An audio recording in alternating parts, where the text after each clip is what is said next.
დღე ლაივში დობისა ქალბატონებო და ბატონებო ძვირფასო გოგონებო. მოგესალმები. აი როგორი სინქრონია, მეტი რა გინდა. გადასარევი და რომ ვივარჯიშეთ დაგვეტყო. ესე გადასარევათაც რომ გაგვეგზელებინა ჩვენ დღევანდელი გადაცემა რა კარგი იქნებოდა, თუმცა რა თქმა უნდა ისე ვრჩებით ჩვენს დალღაზე, ვტოვებს ჩვენი ქვეყანა, დიახ, მოვალეობა ჩვენი რომ რა თქმა უნდა როგორც ყოველთვის გამოვეხმაუროთ იმ მოვლენებს, რაც ვითარდება დღესდღეობით ჩვენს ქვეყანაში და რა თქმა უნდა პირველ რიგში მოდი დავიწყოთ იმით, რომ სოლიდარობას უცხადებთ ზია ამაღლობელს. ზია ამაღლობელს კი ბატონო, რომელსაც თვლით რომ ნამდვილად უკანონოდ არის დაპატიმრებული და ითხოვთ რეჟიმის ტყვია ბევრი რამის გათვალისწინებით, მოდი ასე ვთქვათ. ისევე როგორც მრავალი ადამიანი დღეს საქართველოში. მოდი ის ბოდიში რა ის სინქრონი ტყუილ არ მიხსენებია, როგორც სინქრონშიც მე და მარიამმა გიპასუხეთ, მე მიხარია რომ ჩემ გარშემო ვინც კი არსებობს, ალბათ იმედი მაქვს ყოველ შემთხვევაში, ვისთანაც მე ურთიერთობა მაქვს, მეგობრები იქნებიან ეს თუ ოჯახის წევრები, თუ ნათესავები, ყველა ამ სინქრონში მივდივართ ერთი გამარჯვებისკენ და ეს ძალიან მიხარია და დარწმუნებული ვარ რომ ეს აუცილებლად შედეგს გამოიღებს, იმიტომ რომ მე პირადად ვხედავ უკვე შედეგს, იმ რყევასაც ვხედავ, რასაც თვითონ ის მხარე რაღაცნაირად არაღიარებს. ძალიან ეს ყველაფერი კარგად ჩანს და მიხარია რომ წინ მივიწევთ და აუცილებლად დასრულდება ეს ყველაფერი გამარჯვებით, იმიტომ რომ სხვაგვარად შეუძლებელია. როდესაც ძლია კეთილმა ნანაბუთხუზის სიტყვები არ არის, მაგრამ ნანაბუთხუზმა თქვა ჩვენს ეთერში და მოვიშველიებდი. ნამდვილად ასეა. ნამდვილად ასე იქნება, სხვა ალტერნატივა არ აქვს ამ ძალიან დიდ მოძრაობას, სხვა თუ არა გამარჯვება.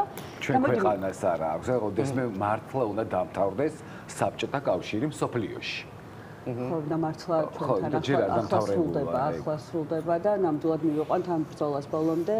ის ადამიანები, რომლებიც დღეს მართლა საპატიმროში არიან და აბსოლუტურად დაუმსახურებლად იხდიან იმ სასჯელს, რასაც იხდიან. ახლა მინდა რომ ციტატა მოვიყვანო ქალბატონ მზიას სიტყვები პირდაპირ. ფაქტი, რომელიც მოხდა და ბრალი, რომელიც მაქვს რეპრესიული, მტრული, სიძულვილით გაჟღენთილი ადამიანის და სიტყვის გამოხატვის თავისუფლების წინააღმდეგ მიმართული პროცესების შედეგია. პროცესების, რომელიც ბოლო 1 წელია ვითარდება და ჩვენს ყოველდღიურ ცხოვრებაში შემოდის, როგორც დიქტატურა. ეს სიტყვები ეკუთვნის ონლაინ გამოცემის ბათუმელებისა და net გაზეთის თანადამფუძნებელს და დირექტორს ზია ამაღლობელს, რომელიც 11 იანვარს ბათუმში აიყვანეს და ის რაც მოხდა და საოცარი ფაქტი იყო, ორჯერ მოხდა მისი დაკავება საღამოს, ალბათ ყველას ძალიან კარგად გვახსოვს. და რა საინტერესოა, რომ ბათუმელები net გაზეთი და ქალბატონ ზიაც მთელი თავისი მოღვაწეობის განმავლობაში სულ იყო ჯანსაღ ოპოზიციაში. ყველა მთავრობის დროს და ესე გუშინ არ დაუწყია ამ ადამიანს. და მილიონი კარგი საქმეა გაკეთებული მართლა და სიმართლისთვის იბრძვის სულ. კი, სიმართლისთვის იბრძვის ყველა ის ადამიანი, ვინც ახლა პატიმრობაშია და მე მგონი ახლა ხაზზე ყავს უკვე ქალბატონი ეთერ ტურაძე, რომელიც ასევე გახლავთ ბათუმელების თანადამფუძნებელი, ქალბატონი მზიას უახლოესი მეგობარი, მოდი. თანამებრძოლი, კი, რა თქმა უნდა, თანამოაზრე, ჩვენი თანამოაზრე. და ისინი წლების მანძილზე გაზეთ ბათუმელებში ერთად მოღვაწეობდნენ, ერთად იბრძოდნენ ყველა იმ სიმართლისთვის, რასაც ნიკა ამბობდა ცოტა ხნის წინ და მე მგონი უკვე ხაზზე ყავს გამარჯობა ქალბატონო ეთერ მოგესალმებით. გამარჯობა. დიდი მადლობა რომ ხართ ჩვენთან ეთერში. მოგესალმები, დიდი მადლობა თქვენი ეთერის დათმობისთვის, პირიქით ძალიან მნიშვნელოვანია ჩვენთვის ყველა ტიპის ინფორმაციის გავრცელება, მხარდაჭერა. ამიტომ მადლობა თქვენ. ხო, სხვანაირად არ შეიძლება რომ იყოს, ხო მართალია. ქალბატონო რამდენიმე დღეა უკვე სულიად ქვეყანა და განსაკუთრებით მედია მოიცვა მზია ამაღლობელის ამ ამბავმა. თქვენ ხართ ერთ-ერთი ყველაზე ახლო მდგომელი ადამიანი მასთან, ხო მართალია? ქალბატონო ეთერი. შეიძლება ასე. რა შეგიძლიათ გითხრათ და როგორი განწყობა აქვს მზიას და თქვენ და ზოგადად ბათუმელებს?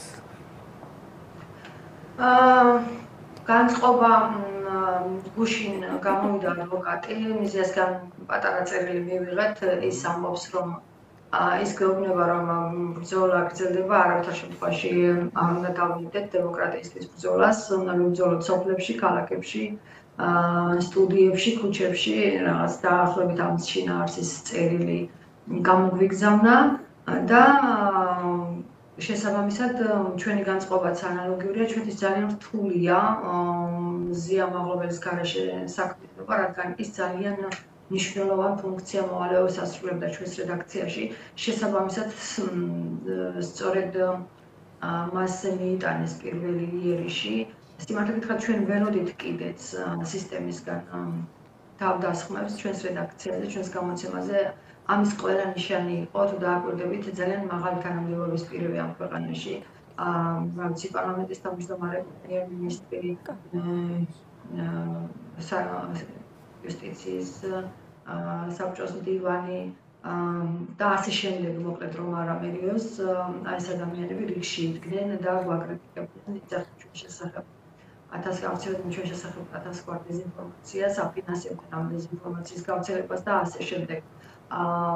ერთ-ერთი მთავარი სამიზნე ვიყავით, მოგეხსენებათ თქვენ უსული კანონის და ეს ყველაფერი მოსალოდნელი იყო, რა თქმა უნდა, ჩვენ არა ვართ ისეთ გულუბრყოლები, რომ არ გვესმოდეს რა სიტუაციაში საქმიანობდით, ველოდით კიდეც, მაგრამ ამ ფორმით პროვოკაციის მოწყობა, სიმართლე გითხრათ, არ ველოდით, ცოტა რთული წარმოსაქმენი იყო ჩვენთვის და ცოტა სტრესული არის, რომ ამაღლობელი მიიყვანეს, მდგომარე ამაღლობელიც კი, რომელიც აბსოლუტურად ყველაზე მყარი ფსიქიკის არის ჩვენს რედაქციაში, მიიყვანეს იმ მდგომარეობამდე, რა მდგომარეობამდეც მივიდა და შესაბამისად როცა სახელმწიფო სისტემა გიწყობს პროვოკაციას, ჩაგრავს და გაშანტაჟებს, ცოტა რთულია შემდეგ რაღაცა შენი ქცევები ბოლომდე გააკონტროლო და ამ შემთხვევაში საქმე გვაქვს ზუსტად ამ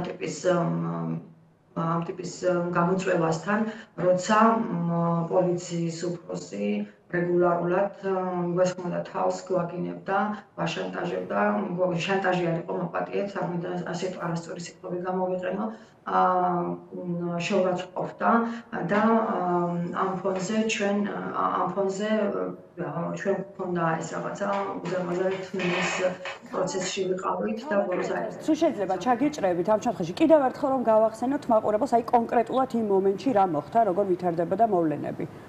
თქვენ ახსენეთ იმ წუთას რა ხდებოდა, პროვოკაციული სიტუაცია იყო ძალიან და მოკლედ შეურაცხყოფა მიაყენეს და ასე შემდეგ. აი კიდევ ერთხელ რომ გავახსენოთ ჩვენს ტელემაყურებელს კონკრეტულად ის მომენტი და ვითარება. მე მის გვერდით ვიყავი, კადრებშიც ჩანს რომ მის გვერდით ვიყავი, ვიდრე იქამდე მივიდოდა საქმე მაშინ მდგომარეობს რომ ზიამაღლობელი დააკავეს ადმინისტრაციული წესით, მანამდე დააკავეს ზიამაღლობელის მეგობარი ციალა ქათამიძე ადმინისტრაციული წესით, ციალამ ასფალტზე გააკრა სტიკერი და ამ სტიკერის გაკვრისთვის დააკავეს ციალა აქტიურად იღებდა აქციებში მონაწილეობას და ეს იყო პირველი შემთხვევა, როდესაც მზიამ გაიგრძეს ერთ აქციებზე არ გადიოდა ესეთი მონაწილე, როგორც ესეთი თითქმის არასდროს არ ყოფილა ერთხელ თუ ორჯერ იქნებოდა აქციაზე და როდესაც გაიგო ციალას დაკავების ამბავი, რასაკვირველია გავიდა და იგივე აქტი განახორციელა, ანუ პოლიციის ღობეზე მიაკრა სტიკერი. ამის შემდეგ ის დააკავეს იმ დღეს ძალიან 12 ადამიანი ჯამში, როგორც მახსოვს და დაკავებისას ყველა დაკავებული ყვება, როგორც სასტიკად ექცეოდნენ. ყველა არა მოდი ზუსტები ვიყოთ, რამდენიმე ადამიანი ამბობს, რომ ფიზიკურად შეურაცხეს, აგინებდნენ, ანუ ამბობენ, რომ აი ესეთი გინების კორიანტელი იყო ზღვა და ამ ყველაფერს თვითმხილველი და მოწმე იყო მზია, როგორც ციალა ამბობს. ზიასთან ამაზე არ ვისაუბრია. ეს იყო რა თქმა უნდა ძალიან ამან შექმნა ძალიან დაძაბული და ემოციური ფონი. პირველ დაკავებისას ზიას მიმართ არ ყოფილა არავითარი აგრესია და არც შეურაცხყოფა. როდესაც გამოვიდა ზია გარეთ უკვე ადმინისტრაციული დაკავების რაღაც დოკუმენტაციის გაფორმების შემდეგ, მასთან იყო რა თქმა უნდა მისი ახლობლები. მეც იქ ვიყავი იმ წუთას, სადაც 12 საათისკენ წავედით ღამის და როცა ვაპირებდით, ანუ საუბრობდნენ რაღაცა იხსენებდა რაღაცებს, ყვებოდა უბრალოდ და ამასობაში გამოცვლიდნენ ისე პოლიციის ეზოდან ეს პოლიციელები დგებუაძის მითითებით და ზურგით პოლიციის შენობისკენ ზურგით მდგომი ადამიანი, მის ზიამაღლობის ადამიანი დააკავეს, მერე დააკავეს ამ ადამიანის ძმა, ძმები დააკავეს, ლაშა გიორგი გაბაიძე, რომლებიც არიან ზიამაღლობის სახლობლები. ამ დაკავებისას იყო ცემა, გინება, მზია დაეცა, ათრიეს, ფეხსაცმელი წაწვრა და იყო დიდი შეხლა შემოხლა, იყო ძალიან ესეთ შეურაცხყოფელი გინებები, როგორც ჩემი მისამართით, ისე მზიას მისამართით, ოღონდ მარტო გებუაძე არ იყო ამ შემთხვევაში, მისი გარემოცვა ერგლე ვინც იყო, ყველა გვაგინებდა და გინებოდა და აი ამ გარემოცვამ რომელიც მოქმედებდა როგორც არა პოლიცია, არა რაღაც კრიმინალური დაჯგუფება, ერთ ფორმაში გამოწყობილი დაჯგუფება, მოგვიწყვეს აი ეს შეგიძლიათ გარემო, რომელიც იყო ყურადღებიანი და მოხდა შემდეგ აი ეს ფაქტი, როცა ზემ გააცნა სილა პოლიციის უფროსის სახეში. მინდა გითხრათ, რომ ეს იყო პასუხი იმ შეურაცხყოფაზე, რასაც ეს ადამიანი ჩადიოდა იმ დღეს, არა და არა მხოლოდ იმ დღეს. დიახ. მანამდე იყო რაიმე შემთხვევა, ჰქონდა ქალბატონო ეთერ ადგილი? მანამდე იყო შემთხვევას ადგილი, მას ჰქონდა 16 დეკემბერს, როდესაც ასევე დიდი დაკავებები განახორციელეს. 16 დეკემბერს დაახლოებით 10 ადამიანი დააჯარიმეს და ეხლა მიდის ამ ადმინისტრაციული სამართალდარღვევის განხილვა სასამართლოში. მაშინ მომვარდა ეს გებუაძე მე და ასევე მიყვიროდა და მეც უპასუხე მაშინაც რომ მივცოდა მოგცეულიყო როგორც ეს გავრცელებულიც გვაქვს ეს ვიდეო ჩვენ იმავე დღეს გავავრცელეთ მიყვიროდა და შეურაცხყოფას მაყენებდა და ასევე რა ქვია აჭარის პოლიციის დეპარტამენტის დირექტორი ბესელია მაშინ ამემუქრამე რომ დამაკავებდა მზია მაშინაც გამოვიდა უბრალოდ გამოვიდა აქციაზე მაგრამ გამოვიდა მას შემდეგ რაც დაინახა რომ ჩემს მიმართ ჰქონდათ ეს აგრესიული ქცევა ანუ აი ეს აქციებში არ მონაწილეობდა მეთქი ამის თქმა მინდა მაგრამ ჩემს მიმართ იყო აი ეს ქცევა გამაფრთხილა კიდეც გებუაძემ რომ ანუ ბესელია დამემუქრა რომ დამაკავებდა გებუაძე გამაფრთხილა რომ დამაჯარიმებდა 1000 ლარი და აინახე შენ სახლში ჯარიმა თუ არ მოგივა 1000 ლარი ესე თითის ქნებით მითხრა და მემუქრენ ორთავედია. ჩვენ მათ შესახებ ინფორმაციას ვავრცელებდით მუდმივად, არ არის პირველი შემთხვევა.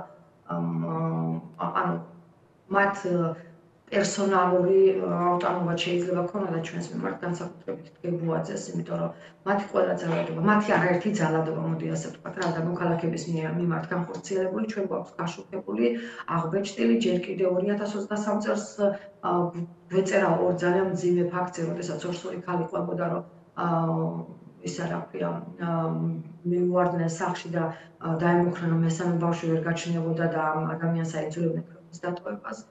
2023 წელს დავწერეთ, რომ გენრი დოლიძეს, რომელიც აქ ბათუმში ცნობილი აქტივისტია, მაშინ პოლიტიკურ პარტიას წარმოადგენდა, თუ სწორად მახსოვს, დროას წარმომადგენელი იყო რეგიონში, ასევე არის პოეტი გენრი დოლიძე ხელფეხ გაკრული და 4-6 პოლიციელი აკავდა გენრი დოლიძეს და გებუაძეს სახეში უტყამდა წიხლებს. ამას შესახებაც გვეწერა გვაქვს სხვა კადრებით გავრცელებული, რომელიც ასახავს გებუაძე ბესელიას ტერორს ამ ქალაქში და ჩვენ არა მხოლოდ ჩემი განცდა არ ვიცი ვისაც გინდათ, ვისაც შეხება აქვს აი ამ აქტივისტთან წინააღმდეგობასთან, შეგიძლიათ კითხოთ ნებისმიერ ადამიანს, ყველა მათგანი გეტყვის, რომ ეს ორი ადამიანი ქალაქში ახორციელებს ტერორს. ვისაც რომ ჩაკლას წინააღმდეგობა, ჩაკლას სიტყვისა და გამოხატვის თავისუფლება ადამიანები დააშინოს და შემდეგ ეს დაშინებული ადამიანები ვისაც სჭირდება სისტემურად მოგეხსენებათ ჩემს კითხვას. ფაქტია ნამდვილად რომ ეს ყველაფერი მიმართულია იმისკენ, რასაც თქვენ ახორციელებთ, თქვენ ჟურნალისტურ საქმიანობას უკავშირდება კონკრეტულად და ეს ნამდვილად მტკიცდება მდგომარეობით და ყველა დაადასტურებს ნამდვილად. თუმცა ერთი ასეთი შეკითხვა მაქვს, ბათუმი არის ძალიან პატარა ქალაქი, სადაც ყველას იცნობს, ყველა ერთმანეთს იცნობს და ადამიანები ქუჩაში ხვდებიან ერთმანეთს. აი ამ მომხდარის შემდეგ რა რეაგირება აქვთ ბათუმელებს, აი როგორია გამოხმაურება თვითონ ქალაქში რიგითი მაცხოვრებლების, რიგითი ბათუმელების? იცით რა სურათი გვაქვს რომ დააკავეს ადამიანი, რომელიც ბათუმში ცნობილი ადამიანი არის. დააკავეს ადამიანი, რომელიც ცნობილი არის გულსხმობს ზიამაღლობელს, რომელიც არის ცნობილი თავის გაწოლის წებობებით და ადეკვატურობით და დააკავეს ქალი, ხო? პოლიციისთვის სილის გაწმისთვის დააკავეს ქალი. ნებისმიერ საზოგადოებას მე მგონია რომ საქართველოში ყოველ შემთხვევაში ამაზე იქნება რეაქცია. ყველა სვამს კითხვას, რა გააკეთა ამ ადამიანმა ისეთი რომ სილა ქალი იძულებული გახადა სილა გაეცნა. რა თქმა უნდა მე დიდი დაპირება არ მიწარმოებია თქვათ საზოგადოებრივი აზრის, მაგრამ გამოხმაურებები რაც ჩვენ გვაქვს, რასაც წერენ, რასაც თქვათ აქციებს მართავთ ჩვენ ყოველდღიურად ზიამაღლობელის მხარდამჭერ აქციებს, თქვათ ტაქსში თუ ტრანსპორტში როცა გამომეხმაურნენ ადამიანები, ისინი ვიცხადებენ სოლიდარობას და გვეუბნებიან რომ ეს რეჟიმი წუთებს ითვლის და შეიძლებელია რომ ამ რეჟიმში გაგრძელდეს ქვეყანაში ცხოვრება, შეუძლებელია პოლიცია ქალს აკავებდეს, პოლიციას ქალი მდგომარეობამდე მიყავდეს რომ ის იძულებული გახდეს გააწნას სილა. საერთო სურათი არის ეს, რა თქმა უნდა ძალიან მნიშვნელოვანი არის ადამიანებისთვის დაინახოს მთლიანი სურათი, მთლიან სურათში ზიამაღლობელია ამ საზოგადოებაში ცნობილი არის როგორც სხვა ადამიანი, ის არის ცნობილი როგორც მებრძოლი ადამიანი, შეუყვარი ადამიანი, არასოდეს მას არ უღალატია ღირებულებებისთვის, მას ქონა არაერთი შემოთავაზება, რომ ეცხოვრა ცოტა ჩვენი რედაქციას თქვათ ფუნქციონირა ცოტა სხვაგვარად, მაგრამ მას წლების განმავლობაში 2-10 წლეულია ესე ვთქვათ, არასოდეს თავისი ღირებულებებისთვის და პროფესიული ეთიკისთვის არ უღალატია. ამ ადამიანზე ვსაუბრობთ ახლა ჩვენ და არა რაღაცა ადამიანზე, რომელიც გამოირჩევა ხულიგნობით, თავშეუკავებლობით, აგრესიულობით. ანუ თუ ზიამაღლობელს გამოიყვანთ წყობილებიდან და მას მიიყვან იმ დონეზე, რომ ხელი აღმართოს და სილა გაგაწნას სახეში, ესე იგი ნებისმიერი ადამიანი შეიძლება მიიყვანოს სისტემამ იმ მდგომარეობამდე, რომ ვინც დაჭირდება გაუსწორდეს მას, დააკავოს, აიძულოს რომ მას ქონდეს გადაცნობა და ასე შემდეგ. ეს არის ძალიან საშიში ტენდენცია. ჩვენ ყველას გვეუბნებოდა ყველა აქციაზე გასვლის წინ, გვაფრთხილებდა რომ არავითარ შემთხვევაში არ შეხვიდეთ კომუნიკაციაში პოლიციასთან, ყოველთვის გვეუბნებოდა, გვაფრთხილებდა განსაკუთრებით ჟურნალისტებს, რომ დისტანცირდით პოლიციასთან და ახლა თვითონ როგორც ადვოკატი ამბობს, თვითონ ვერ შეძლო თავის გაკონტროლება, იმდენად დიდი გამოწვევა შეუქმნეს ამ რაღაცა ფორმიანმა დაჯგუფებამ. და ალბათ ბოლო კითხვა გვექნება, რა მოლოდინები გაქვს, რა სელით, რითი შეიძლება რომ დასრულდეს ან განვითარდეს მოვლენები ეს პროცესი. ალბათ მზიან შემთხვევაშიც და ზოგადადაც. მოლოდინებზე არ ვილაპარაკებ, ზოგადად მგონია რომ ჩვენთან ახლა აქვს, არც ბევრჯერ თქვი და იგივეს გამეორება არ მინდა გამომივიდეს რაღაცა 21 წლის, 1921 წლის ჩემთვის ესეთი შეგრძნება მაქვს, რომ ვითარებაში ვართ, როცა რაც ხდებოდა 1921 წელს, მოლოდინებზე არ ვილაპარაკებ, მზიასთან დაკავშირებით განსაკუთრებით სამართლებრივად გვაქვს პროცედურა შემდგომ რო იქნება ადმინისტრაციული აღკვეთი უნდა გაანიხილოს სააპელაციო სასამართლო, ნახოთ რას გადაწყვეტს სახალხო დამცველი შედგა ამკუსის წერილით სასამართლოში, მან კარგად დაასაბუთო სხვათა შორის, რატო არ შეიძლება ზიამაღლობელი დარჩეს პატიმრობაში, ჯერ ერთი იმიტომ რომ მოსამართლედ გამოიყენა ჩანაწყვეტის ღონისძიება, განჩინებაში უწერია რომ ამ ღონისძიებას პატიმრობის ღონისძიებას იყენებს იმისთვის, რომ ზიამაღლობელი არ გაიმეოროს დანაშაულს, რადგან მან ადმინისტრაციული დაკავებიდან ერთ საათში გაიმეორა ის დანაშაული თითქოს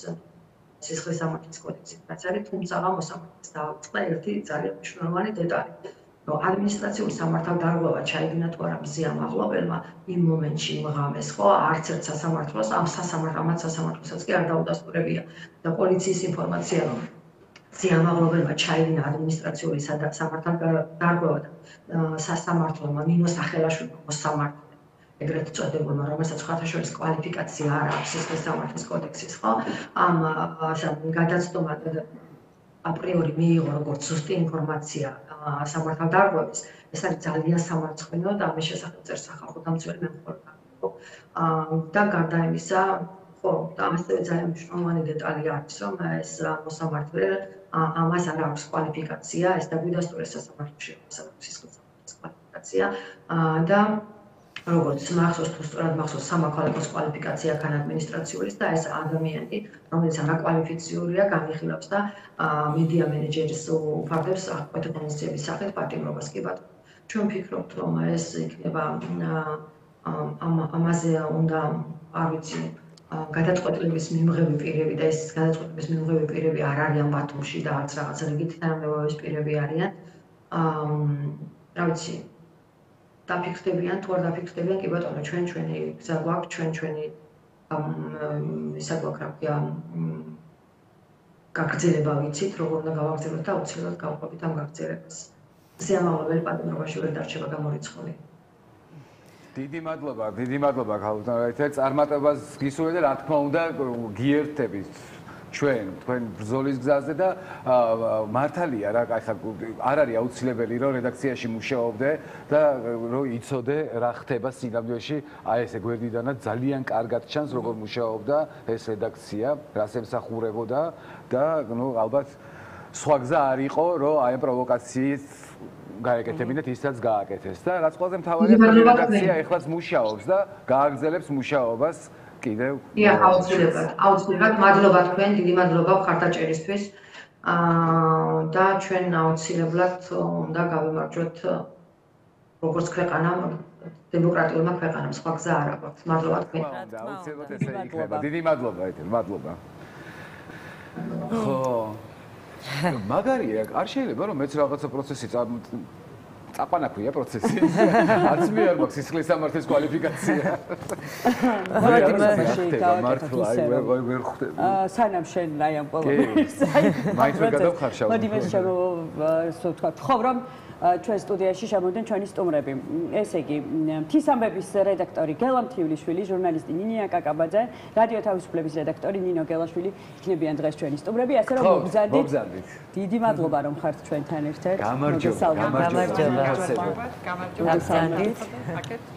სადაც გაგიხარდებათ. დიდი მადლობა სტუმრობისთვის, მადლობა რომ ხართ ჩვენთან ერთად. ნინია გამეხარდა რომ ნახე. მეორე წლის მერე. ალბათ გვისმენდით, საუბრობდით ქალბატონ ერთ-ერთთან და ძალიან ემოციური იყო ჩვენთვისაც მოსასმენად, ალბათ თქვენთვისაც და რაც ხდება ზოგადად არ არის ესე მარტივად მოსასმენი და გასააზრებელი. თუმცა ხო, უნდა ვისაუბროთ, რა თქმა უნდა, აქ იმისთვის ვართ, რომ ვისაუბროთ და ვივაწვინოთ ხმა ადამიანებს, ვისაც ჯერ კიდევ ჭირდებათ ხმის მიწვდენა და არ ვიცი, ამაზე ბევრჯერ გვისაუბრია ორჭოფობს თუ არ ორჭოფობს. რა ვიხმაუროთ აუცილებლად. გავაკეთოთ იმისათვის, რომ ეს დამთავრდეს, რაც ამ ქვეყანაში ხდება. რა თქმა უნდა. გელასგან დავიწყებთ, გოგოებო თუ არ გეწყინებათ, რომელიც ესწრებოდა სასამართლო პროცესს ქალბატონ მზიამაღლობელის და სხვათა შორის ესწრებოდა შემდეგ თავდასხმებსაც ზვიად ქორიძეს შეესწრო, როგორც ვიცი, კახარიას თავდასხმას, რაღაც მნიშვნელოვან დროს აღმოჩნდა იმ ადგილას, სადაც ეს ყველაფერი მოხდა. გელა, მზიაზე ვსაუბრობთ და მოდი შევაფასოთ, რა ხდება ქვეყანაში, მზიას მაგალითზე რომ შევაფასოთ.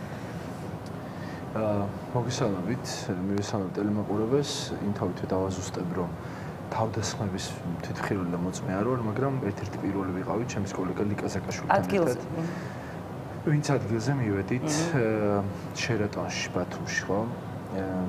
მზიას რაც შეეხება, მზია არის ივანიშვილის დიქტატურის და პოლიტიკური რეჟიმის ტყვე.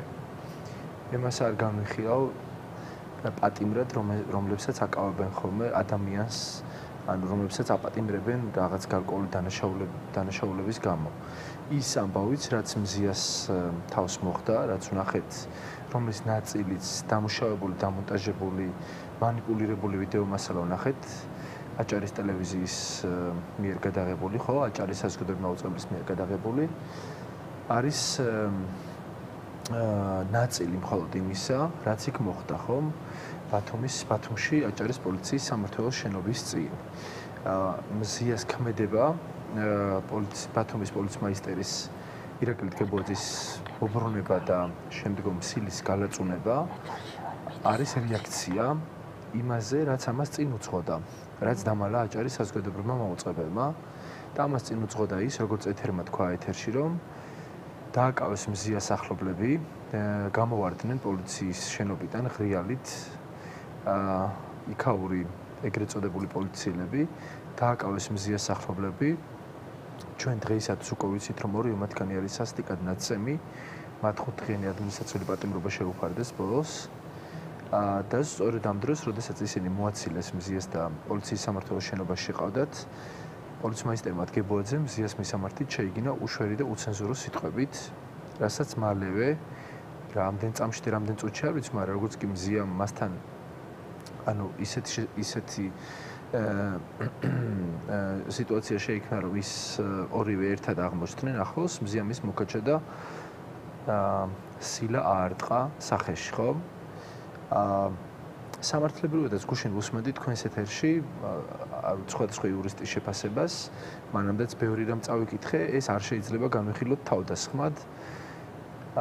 ბევრი რამის გამო აღარ მოვყვები ახლა მე აღარ შევარ იურიდიულ ნაწილში, მაგრამ ყველამ ვიცით, რომ ეს არ არის იმ სიმძიმის დანაშაული, ახლა მზია იყოს დაპატიმრებული, ქალი, რომელიც არის საჯარო პირი, რომელსაც აქამდე არასდროს არ ქონია არანაირი ადმინისტრაციული სამართალდაღობა და გადაცდომაც კი არათუ რაიმე ტიპის დანაშაული ან სხვა ტიპის ქმედება ჩადენილი და ის პირველივე პროვოცირებულ შესაძლებლობაზე დააპატიმრეს და გაუშვეს ქალთა ციხეში და მას ამ მუხლით, რაც რითიც ბრალი აქვს წარდგენილი, ემუქრება 4-დან 7 წლამდე პატიმრობა და ამ დროს ჩვენ ხედავთ ჩვენს გარშემო, ჩვენს კოლეგებზე თავდამსხმელებს, არაერთ მშვიდობიან დემონსტრანტზე თავდამსხმელს, რომლებსაც დაამტვრიეს სახის ცვლილები, დაასახიჩრეს, აწამეს, არაადამიანურად მოეპყრნენ და არ ვიცი, უამრავი უმძიმესი დანაშაულია ჩადენილი პოლიციელების, სპეცრაზმელების, ზონდერების, ტიტუშკების, რომლებსაც ქართული ოცნება მართავს, მათი მხრიდან და ჩვენ არ გვყავს არც ერთი დაკავებული.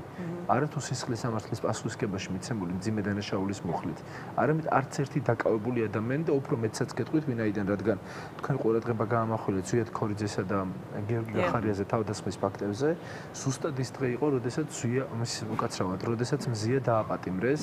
რა თქმა უნდა, ჩვენ ყველა ამას ველოდით და ეს ჩანდა კიდეც სხდომაზე, თავიდან ბოლომდე ვესწრებოდი მიამ სასამართლოს სხდომას და მოსამართლე, ვინმე სახელაშვილი სინამდვილეში უსახელო სამწუხაროდ, რომელიც ფორმალურად იჯდა იქ მანტია მოსხმული, სინამდვილეში საერთოდ არ წარმართავდა პროცესს და ეს ძალიან ცხადი იყო. მხარეების მოსმენის, ფორმალურად მოსმენის დასრულებისთანავე, მხარეებისთვისაც რომ მოგესმინდათ მთელი პროცესი აბსოლუტურად წარიმართა დაცვის მხარის სასარგებლოდ, იმიტომ რომ ერთადერთი ეგრეთ წოდებული მტკიცებულება, რაც პროკურატურამ იქ წარმოადგინა, არის აჭარის საზოგადოებრივი მაუწყებლის მიერ გავრცელებული ვიდეო ჩანაწერი, რომელიც კიდევ ერთხელ ვამბობთ, ხო, ყველა ჟურნალისტები ვართ აქ და ვიცით, მაგის მეტი რა ვიცით, როგორ აკეთებენ ასეთი ტიპის ფეიკებს და როგორ აყალბებენ ასეთ ფაქტებს, ხო? ეს არის დამონტაჟებული, ხმა ჩავარდნილი, ხმა განზრახ ჩაუხშეს, იმიტომ რომ არ გამოჩენილიყო და საზოგადოება სწორად არ გაეგო, რას მოყვა მზიას ასეთი რეაქცია და არა თავდასხმა პოლიციელზე. კიდევ ერთხელ ვამბობ, რომ ეს ქმედება, სილის გალაწუნება ბათუმის პოლიცმაისტერისთვის არ არის პოლიციელზე თავდასხმა, თავდასხმა არის უფრო სხვა შემადგენლობის დანაშაული. უფრო მეტად მძიმე, ვიდრე შეიძლება იყოს სილის გალაწუნება მთელი თავისი შემადგენლობით.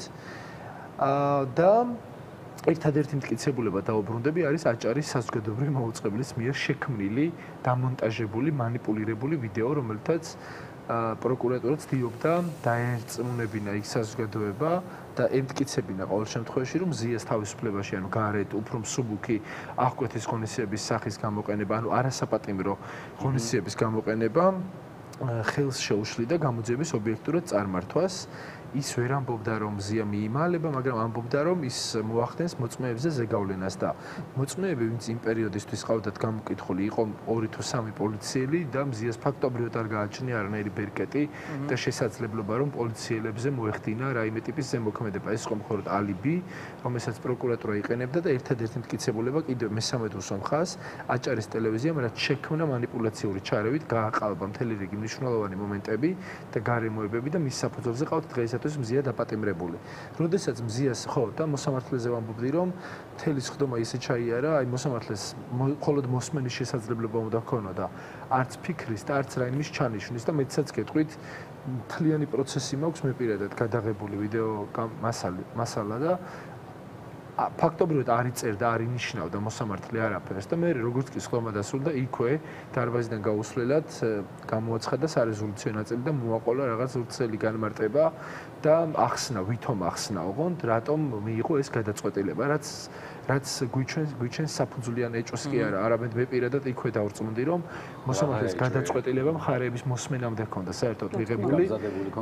ხო, ესეც არასწორი ფორმულირებაა ჩემი მხრიდან. გადაწყვეტილება კი არ ჰქონდა მიღებული, მას დაავალეს, რომ მზია უნდა დაეპატიმრებინა და მან უბრალოდ გააფორმა როგორც მანტიამოსხმულმა საპროცესო, ანუ ამ ქმედებების მონაწილემ ეს ამბავი. მზიას დაპატიმრების შემდეგ საღამოს ჩვენ შევიკრიბეთ აჭარის საზოგადოებრივ მაუწყებელთან, ჰქონდა ძალიან პატარა შეკრება, ასე ვთქვათ, ხოლო ჟურნალისტები ვიყავით თავდაპირველად და ის ჟურნალისტები ვიყავით. ამბავი არც კი დავაანონსეთ, რომ აჭარის ტელევიზიასთან ვიკრიბებოდით. ბათუმელების რედაქცია და აჭარის ტელევიზია ერთმანეთსგან არიან დაახლოებით არ ვიცი 50 მეტრით დაშორებული. ერთი წუთის სავალია ფეხითაც კი რა. და ბათუმელების რედაქციაში ვთქვით, რომ მოდი მივიდეთ აჭარის საზმაოსთან, რომელიც და მოუყვეთ ის ამბავი, მოვითხოვოთ ეთერი და მოუყვეთ მზიას საპატიმრების და მზიას ამ საქმის დეტალები, რომლებსაც აჭარის ტელევიზია თავის მაყურებელს უმალავს და არ უყვება. ვინც უყურებს, არ ვიცი, ბევრი უყურებს თუ ცოტა უყურებს, მაგრამ ვინც უყურებს, იმ ხალხისთვისაც გვინდოდა რომ ხმა მიგვეწვინა. და რამდენიმე ჟურნალისტი, არ ვიცი, ალბათ 10 ან 12 ან 15 მაქსიმუმ, მხოლოდ ჟურნალისტები და უფლებადაცვითი ორგანიზაციების წარმომადგენლები, რომლებიც ბათუმელების რედაქციაში გეგმავდით მზიას გათავისუფლებისთვის სხვადასხვა აქტივობას შემდგომი დღეებისთვის, მივედით აჭარის საზოგადოებრივი მაუწყებლის შენობასთან, მხოლოდ ეთერმა მოახერხა შესვლა, ვიდრე დაცვა გამოვარდებოდა, იქ კარი ღიაა და ეთერი ავიდა კიბეზე. და დანარჩენი უკვე დაცვამ გადაღობა. როგორც კი დაგვინახა, იმიტომ რომ ჩვენ მაშინვე ხმაური დავიწყეთ და ვითხოვდით, ანუ ხმის გამაძლიერებლის საშუალებით, რომ ვითხოვთ ეთერს მზიას საქმეზე სასაუბროდ, მისი კოლეგები, არავინ, ყველას აქვს აჭარის საზოგადოებრივი მაუწყებლის ეთერის გამოყენების და მისით სარგებლობის უფლება, მაგრამ კიდევ ერთხელ ხას უსვამ, რომ თან ხმამაღლა ვაცხადებთ, რომ იქ ჟურნალისტები ვიყავით მისული და ვითხოვდით კოლეგის დაპატიმრების საქმეზე საუბარს. არ ვიცი რამდენ წუთში, მაგრამ უცებ, აი საიდან ამოძრნენ თუ ამოყვეს თავი, უცებ გაჩნდა პოლიციის ჯარი. თან რიგით პოლიციელები კი არა, მთლად აჭარის პოლიციის დეპარტამენტის დირექტორის მოადგილე მობრძანდა ვიღაც ათაბეგაშვილი, რომელიც იქ პროვოცირებას ახდენდა ჩვენსაც, ჩემი და კიდე რამდენიმე ჩემი კოლეგის მუჯლუგუნებს გვირტყამდა, უხეშად გველაპარაკებოდა, გვაწვებოდა, კართან რომ ვიდექით, გამომწვევად საუბრობდა, რომ რაღაც პასუხი მიიღო ჩვენგან და სავარაუდოდ უნდა რომ ჩვენც დავეკავებინეთ, თუმცა მაქსიმალურად მიუხედავად იმისა, რომ ძალიან სტრესულ მძიმე ემოციურ ფონზე გვიწევს ახლა ეს აქტივობები, მაინც თავი შევიკავეთ, რომ არ ავყოლოდით მის პროვოკაციას, ისე როგორც ეს მზიას შემთხვევაში მოახერხეს. ხო, იქ უწმაწურ და უცენზურო სიტყვებსაც ლაპარაკობდნენ, რაც კარგად გვესმოდა, მაგრამ მაქსიმალურად ვცდილობდით, რომ ამაზე რეაქცია არ გქონოდა, ვინაიდან სხვა ბრძოლის ხაზი სხვა აქტივობებზე გადის ახლა ჩვენთან. და აჭარის ტელევიზიაში შემდგომ იცით რაც მოხდა, შევიდა ეთერი იმაში სტუდიაში იქ არავითარ ხელშეშლას და რამე წამყვანისთვის ან შეჭრას ადგილი არ ქონია, მიუხედავად იმისა, რომ წამყვანი მერე დაჟინებით აცხადებდა სამჯერ გაიმეორა, რომ თითქოს შეიჭრა და ხელს უშლიდა მუშაობაში და ბოლოს, როდესაც მცირე დროიანი ეთერის შემდეგ, იმიტომ რომ მათ მერე თქვეს, რაც სათქმელი იყო და პროტესტნიშნა დატოვეს სტუდია, ეთერი დარჩათ ჩართული და ჩვენ ვნახეთ, რომ იქ აღიარება, რომ არც თავდასხმას, არც შეჭრას ჰქონდა ადგილი და არც ხელშეშლას შეიძლებოდა აჭარის ტელევიზიის ანუ არ ვიცი რა უწოდო ამ წამყვანს, ასეთ მარტყუ არა წამყვანის განცხადებების საფუძველზე ეთერის მიმართაც კი აღეძრათ საქმე როგორც ხელშეშლა პროფესიულ საქმიანობაში და შეჭრა სხვის საკუთრებაში, ხო? მიუხედავად იმისა, რომ საზოგადოებრივი ტელევიზიაა. ამის შემდეგ ჩვენ წავედით ბათუმელების რედაქციაში ამ აქციის შემდეგ და გეგმავდით კიდევ რაღაც აქტივობებს და ბოლოს ყველა დავბრუნდით თავისი განთავსების ადგილებზე. მე დავტოვე ზვიადი შერატონთან, იმიტომ რომ მას ორგანიზაციულად იქ ქონდა ჯავშანი, ჩვენ ჟურნალისტები, მე პუბლიკის ჟურნალისტები და კიდევ რამდენიმე ადამიანი მედია კოალიციის წარმომადგენლები ვიყავით სხვა სასტუმროში დაბინავებული და დაახლოებით ამ სასტუმროებს შორის მანძილი არის ავტომობილით ალბათ 2-3 წუთის სავალზე რა მაქსიმუმ. მეტი არა. და მისული აი ახალი მისული ვიყავი სასტუმროში რა სულ რამდენიმე წუთში რომ ზვიადი მირეკავს და მეუბნება რომ მან შერატონის შესასვლელში შენიშნა ავტომობილი სახელმწიფო ნომერით GD012G და მიაჩნი ივარაუდა რომ ეს არის ვიღაც ქართული ოცნების მაღალჩინოსნის მანქანა და მთხოვა რომ მეც ფრთხილ იქით გამაფრთხილა მთხოვა რომ ფრთხილად ყოფილიყავი და იქნებ თან დაგვეზუსტებინა ვინ იყვნენ რომ რაიმე ისე რა ქვია რამე ხომ არ ხდებოდა რაც შეიძლებოდა ჩვენთვის საინტერესო ყოფილიყო მთელი დღე მართლა ისეთ რეჟიმში ვიყავით რომ არ ვიცი შეიძლება ყავის დალევაც კი ვერ მოეხერხებინა ადამიანს და ზვიადი როდესაც შევიდა შერატონში როგორც ვიცი ყავის ერთი ყავა შეუკვეთა და მე აპირებდა ნომერში ასვლას მაგრამ შეკვეთისთანავე როდესაც ის იქ სავარძელზე ჩამოჯდა მასთან მივიდა ვინმე ან უცხო კაცი მისთვის უცხო კაცი მაგრამ გაეცნო რომ ის იყო გიორგი მანუელიძე რომელიც ახლა გახლავთ აჭარის ფინანსთა და ეკონომიკის მინისტრის მეხუთე მოადგილე მისთვის სპეციალურად შექმნეს შტატი რომ უსამსახუროდ არ დარჩენილიყო ეს ქართული ოცნების დეპუტატი რომელიც მანამდე აჭარის უმაღლესი საბჭოში იყო ფრაქცია ქართული ოცნების თავმჯდომარე ფრაქციის თავმჯდომარე იყო აჭარის უმაღლეს საბჭოში მანამდე და მალევე მოხდა თავდასხმა იმიტომ რომ ეს ქართული ოცნების სტატუსიანი ზონდერები ქეიფობდნენ როგორც ჩანს იქ სვამდნენ იმიტომ რომ მე როგორც კი მივედი ვნახე რომ იქ სასმელი იყო მაგიდაზე ბევრი ჭიქა და ასე შემდეგ და მე უკვე დიმიტრი სამხარაძე და ეს მანუელიძე თავს დაესხნენ ზვიადს ჯერ ზვიადს ქონდა აქ პატარა დაზიანება თვალის არეში და ნაკაწრები იმიტომ რომ სათვალე დაუმტვრიეს და ყვავილის კერამიკის ქოთანი ესროლეს საბედნიეროდ ზვიადმა ის აიცილა თუმცა ის დაზიანება რაც ზვიადს ქონდა იყო თვალსა და საფართლის შორის ძალიან ახლოს და შესაძლებელია ესეც ზვიადს რომ არ ეყოჩაღა და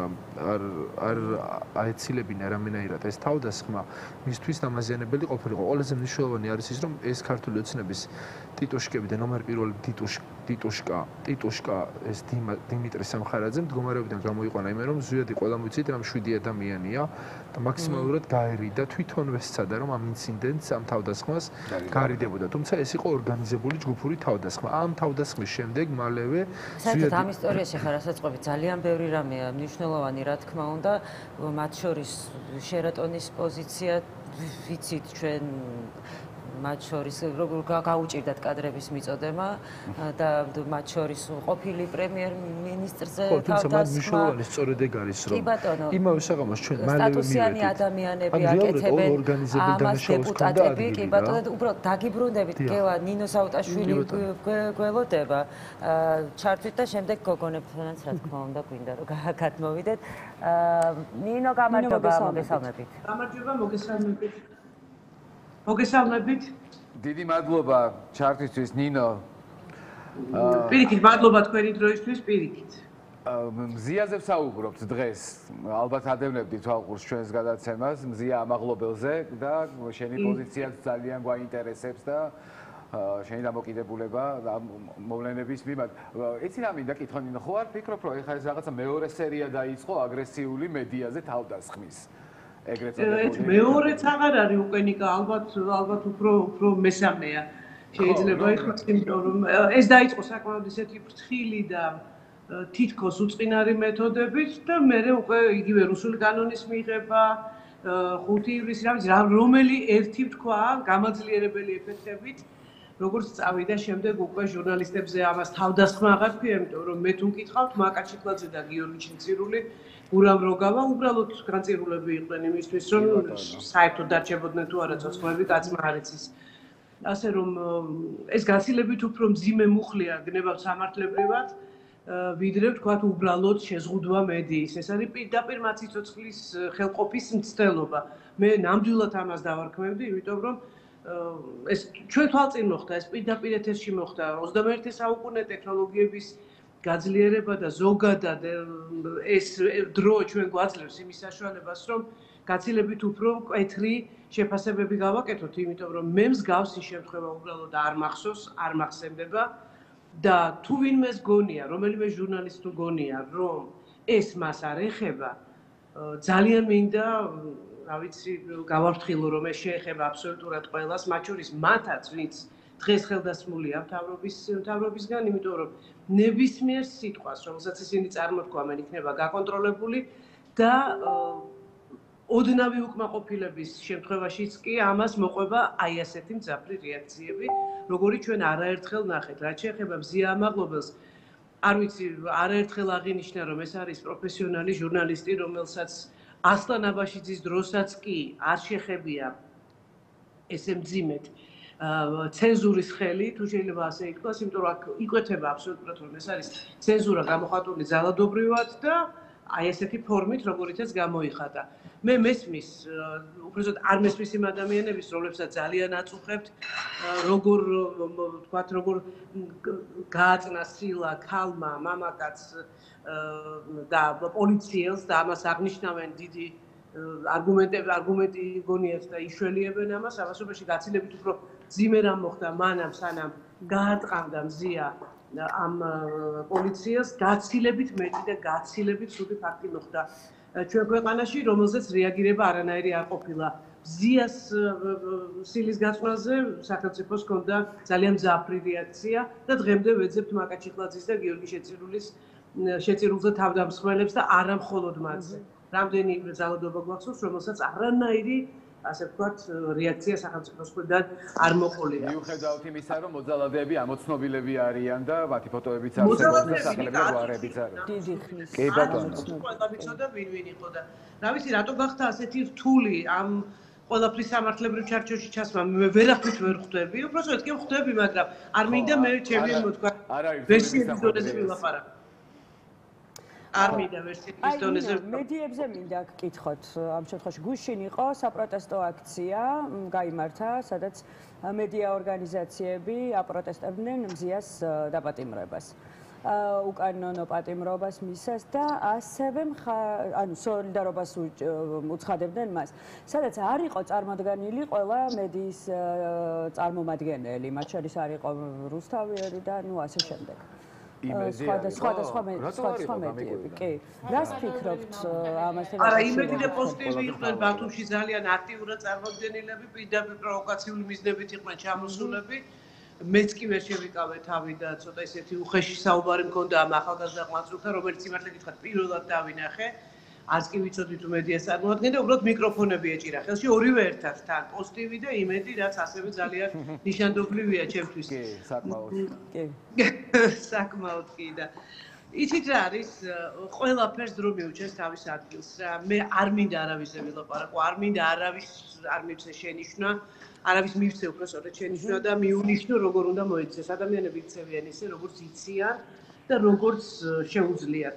უბრალოდ დრო, რომელიც ნამდვილად ყველას მიუჩენს თავის ადგილს, გამოაჩენს ვინ იყო მართალი, ვინ არ იყო მართალი, ვინ როგორ მოიქცა, რატომ მოიქცა, უბრალოდ მე ხანდახან ისიც დაზერწმება გული, რომ ასეთი ადამიანები შემდეგ სხვა მთავრობის დროსაც აღმოჩნდებიან ხოლმე ავანგარდში და აი ეგ ცოტა მიყვირს, თუმცა მე უკვე რასაც ვარ, რომ ნაკლებად მიყვირს და ყველაფერს თქვა, ეხლა ნინო ზუსტად, არაფერი აღარ მიყვირს უკვე. დაწუხაროთ. ნიკა, შენ ჩემთან შედარებით ძალიან ახალგაზრდა ხარ, მაგრამ მე იმდენი მაქვს ნანახი ჩემ ცხოვრებაში. ისეთი და იმდენი, რომ აი რითი უნდა შევშვიდე სიმართლე გითხრა, ვერ წარმომიდგენია. ნუ აი არ ვიცი რა, არ ვიცი, ძალიან მძიმე სურათია. მე ერთადერთი მინდა მოქალაქეებს მიმართო და ვთხოვო ყველას, დაიმახსოვრეთ, რომ ჟურნალისტები არიან თავგანწირული ადამიანები, რომლებიც პირველივე დაძახებაზე მორბიან თქვენს საშველად. ნუ ყრავთ ამ ადამიანებს ხელს, დაუდექით მათ გვერდით, იმიტომ რომ დადგება დრო, როცა ჟურნალისტიკა აბსოლუტურად გაემიჯნება ყველაფერს, თუ ასე წავიდა ყველაფერი და ამ შემთხვევაში ადამიანები დარჩებიან სრულიად მარტო, აი ამ რკინის დიდი გუმბათის წინ. ამ რკინის გუმბათის გამრღვევები არიან მხოლოდ ჟურნალისტები, მათი შეუპოვრობით, მათი გამბედაობით და მათი აი სულიერი სიმართლით, რომელიც აქვთ. და ახლა ეს დროა ზუსტად. დიდი მადლობა იმისთვის, რომ მომეცით საშუალება მე. დიდი მადლობა, ნინო, მადლობა. ნინია. აი ხა ნინო თქვა რომ რაღაცა სახელებს და გვარებს არ ვამბობ თუ რაღაც მე სხვანაირად დამოკიდებულება გამიჩნდა ეხლა იმ ბოლო დროს რომ პირიქით მე მგონი უნდა ვილაპარაკოთ, ბევრი უნდა თქვა და იმ ადამიანებისთვის საჭიროა ეს ყველაფერი, იმიტომ რომ თუ ვინმეს მიადგება რეჟიმი, ხო იცი თავისიანებისგან იწყებენ ხოლმე, გამოვიარეთ უკვე ჩვენ 90-იან წლებში. ხო მართალია? კი, და აბსოლუტურად გეთანხმები და მე აღარ მგონია რომ ამ რევერანსების დრო იყოს და იმის დრო იყოს რომ ვიღაცა არ დავასახოთ და კონკრეტული ვთქვათ ჟურნალისტი არ არის დამნაშავე და იმის რაღაც ტელევიზიის დირექტორს თუ მფლობელს უნდა ვებრძოლოთ. არავითარ შემთხვევაში არა ჩვენს ინდივიდუალურ პასუხისგებლობაზე გადის უკვე დღევანდელი ჩვენი ბრძოლა. ეს აღარ არის, რომ ჩვენ ვიღაცა არაფერ შუაში არ არის, ეს მხოლოდ შემსრულებელია. არ არსებობს შემსრულებელი, იმიტომ რომ არავის არ აძალებენ რაღაცის შესრულებას. მისი არჩევანია, რომ ეს შეასრულოს და აი ამ ჟურნალისტების არჩევანი არის ინდივიდუალურად ყოველი მათგანის, რომ დღეს აი ამ რაღაცა ბოროტების მანქანას ემსახურონ, რასაც ქვია. თუ კი ვინმეს აძალებენ თავისუფლად შეუძლია შეუძლია რომ წამოვიდეს, არა, რა თქმა უნდა, ხო, ამაშია საქმე. აი ეს ბოროტების მანქანა, რომელსაც ქვია მაგალითად იმედი და პოზიტივი. ეს არ არის ტელევიზია და წარმოუდგენელია ის ჩვენ ჩავთვალოთ როგორც მედია. ხო ხა ბევრჯერ მithქვავს და გავიმეორებ, რუსეთში ORT-ს ჟურნალისტებს და ORT-ში მომუშავე ადამიანებს ნორმალური ადამიანი ვინც არის, არავინ ჟურნალისტად არ მიიჩნევს და არავინ მედიად არ მიიჩნევს. ხო ეს არის უზარმაზარი რაღაცა პროპაგანდის ბოროტი მანქანა, რომელიც მუშაობს მისივე მოქალაქეების წინააღმდეგ, ხო, მათივე მოქალაქეების კეთილდღეობის, თავისუფლების, მათ სახელმწიფოში დემოკრატიის საწინააღმდეგოდ, ხო, ეს არ არის ჟურნალისტიკა. ჩვენ რატომ ჩავთვალეთ? ყველა ექიმია, ანუ ექიმი, რომელიც პაციენტს კლავს, ისიც ექიმად უნდა ჩავთვალოთ და მისი უფლებები დავიცვათ? არავითარ შემთხვევაში, ხო? ექიმი არის პროფესიონალი ექიმი, რომელიც შველის ეხმარება ადამიანს, მის მდგომარეობას დიაგნოზს სვამს, რაჭირს და ასე შემდეგ, ხო? ვიღაც რომ მივიდეს საავადმყოფოში, თქვას რომ მე ექიმი ვარ და გაჭრას ადამიანი ისე რომ არ იცოდეს რა უნდა გააკეთოს, შემდეგ იმას ექიმს ვერ დავუძახებთ და მის უფლებებს ვერც სასამართლოში და ვერც გარეთ ვერავინ ვერ დაიცავს. ზუსტად ასე არის ამ ჟურნალისტების საქმე, რომელნიც თავისთავად ჟურნალისტებს უწოდებენ, ვემუქრებიან აქეთ იმითი რომ ჟურნალისტურ საქმიანობაში ხელშეშლა სისხლის სამართლის საქმე არის და ფრთხილად ვიყოთ ვინმე შემთხვევით არ შეუშალოს მართ ამაში ხელი, მაგრამ ასეთ დროს, როდესაც აი უკვე შენი კოლეგა ვითომ რო ქვია, თუმცა კიდევ იქიდან გამოვალ რომ ეს მათი მზია ამაღლობელი არ არის არც ერთი იმედში მოშმუშავე ადამიანის კოლეგა. იმიტომ რომ მზია ამაღლობელი არის ჟურნალისტი და ისინი არიან ზონდერები, ჩვეულებრივი ქართული ოცნების ამ პარტიის წევრები, რომელნიც არიან ყველაფერთან ერთად ბოროტმოქმედები. ამიტომ ასეთ დროს ყველაზე მეტად გულდასაწყვეტი არა, გული უკვე აღარ მწყდება, ბრაზობ იმაზე, რომ მაგალითად აი გუშინდელ აქციაზე, ჟურნალისტების სოლიდარობის აქციაზე, პირველი არხის გადამღები ჯგუფი არ იყო. მათ არ ჩათვალეს საჭიროდ, რომ აქ უნდა მოვიდნენ და ეს უნდა გადაიღონ და 9 საათიან მოამბეში მხოლოდ და მხოლოდ გაკვრით ახსენეს, რომ იქაც მისულები იყვნენ ჟურნალისტების ჯგუფი, ხო, რაღაცა ხდებოდა, ახსენეს უბრალოდ. და გუშინ თქვენ იცით რომ აი გელაც იყო მე უბრალოდ ვერ მივედი გუშინ წინ დიდი ბოდიში საზოგადოებრივ მაუწყებელთან ითხოვდნენ იმას რომ ეთერში შესულიყვნენ უკვე თბილისში საზოგადოებრივ მაუწყებელთან და ესაუბრათ ამ საკითხზე, ერაზეც ახლა ჩვენ ყველანი ვსაუბრობთ, აი ესეთი საუბარი თუნდაც გამართულიყო პირველი არხის ეთერში, ხო, იმიტომ რომ ყავს თავისი სპეციფიური მაყურებელი ნებისმიერ სამთავრობო არხს, ხო, აი ამ პროპაგანდისტულ არხებსაც კი. და ჩვენი მიზანი არის კი რომ მათაც მივაწვდინოთ რამენაერად ხმა და მათაც ხოლმე ისმოდეს ისიც და მე მომეცი არჩევანის გაკეთების საშუალება. ელემენტარული არის, რა თქმა უნდა არ შეუშვეს, იმიტომ რომ მათ უკვე რაღაცა მითითება აქვთ, მიცემული რომ არანაირი დათმობაზე არავინ არ უნდა წავიდეს და არ გალაპარაკებთ, არ შეგიშვებთ და ხვალ გავაშუქებთ. და რა გააკეთეს ხვალ, ანუ გუშინ მეორე დღეს.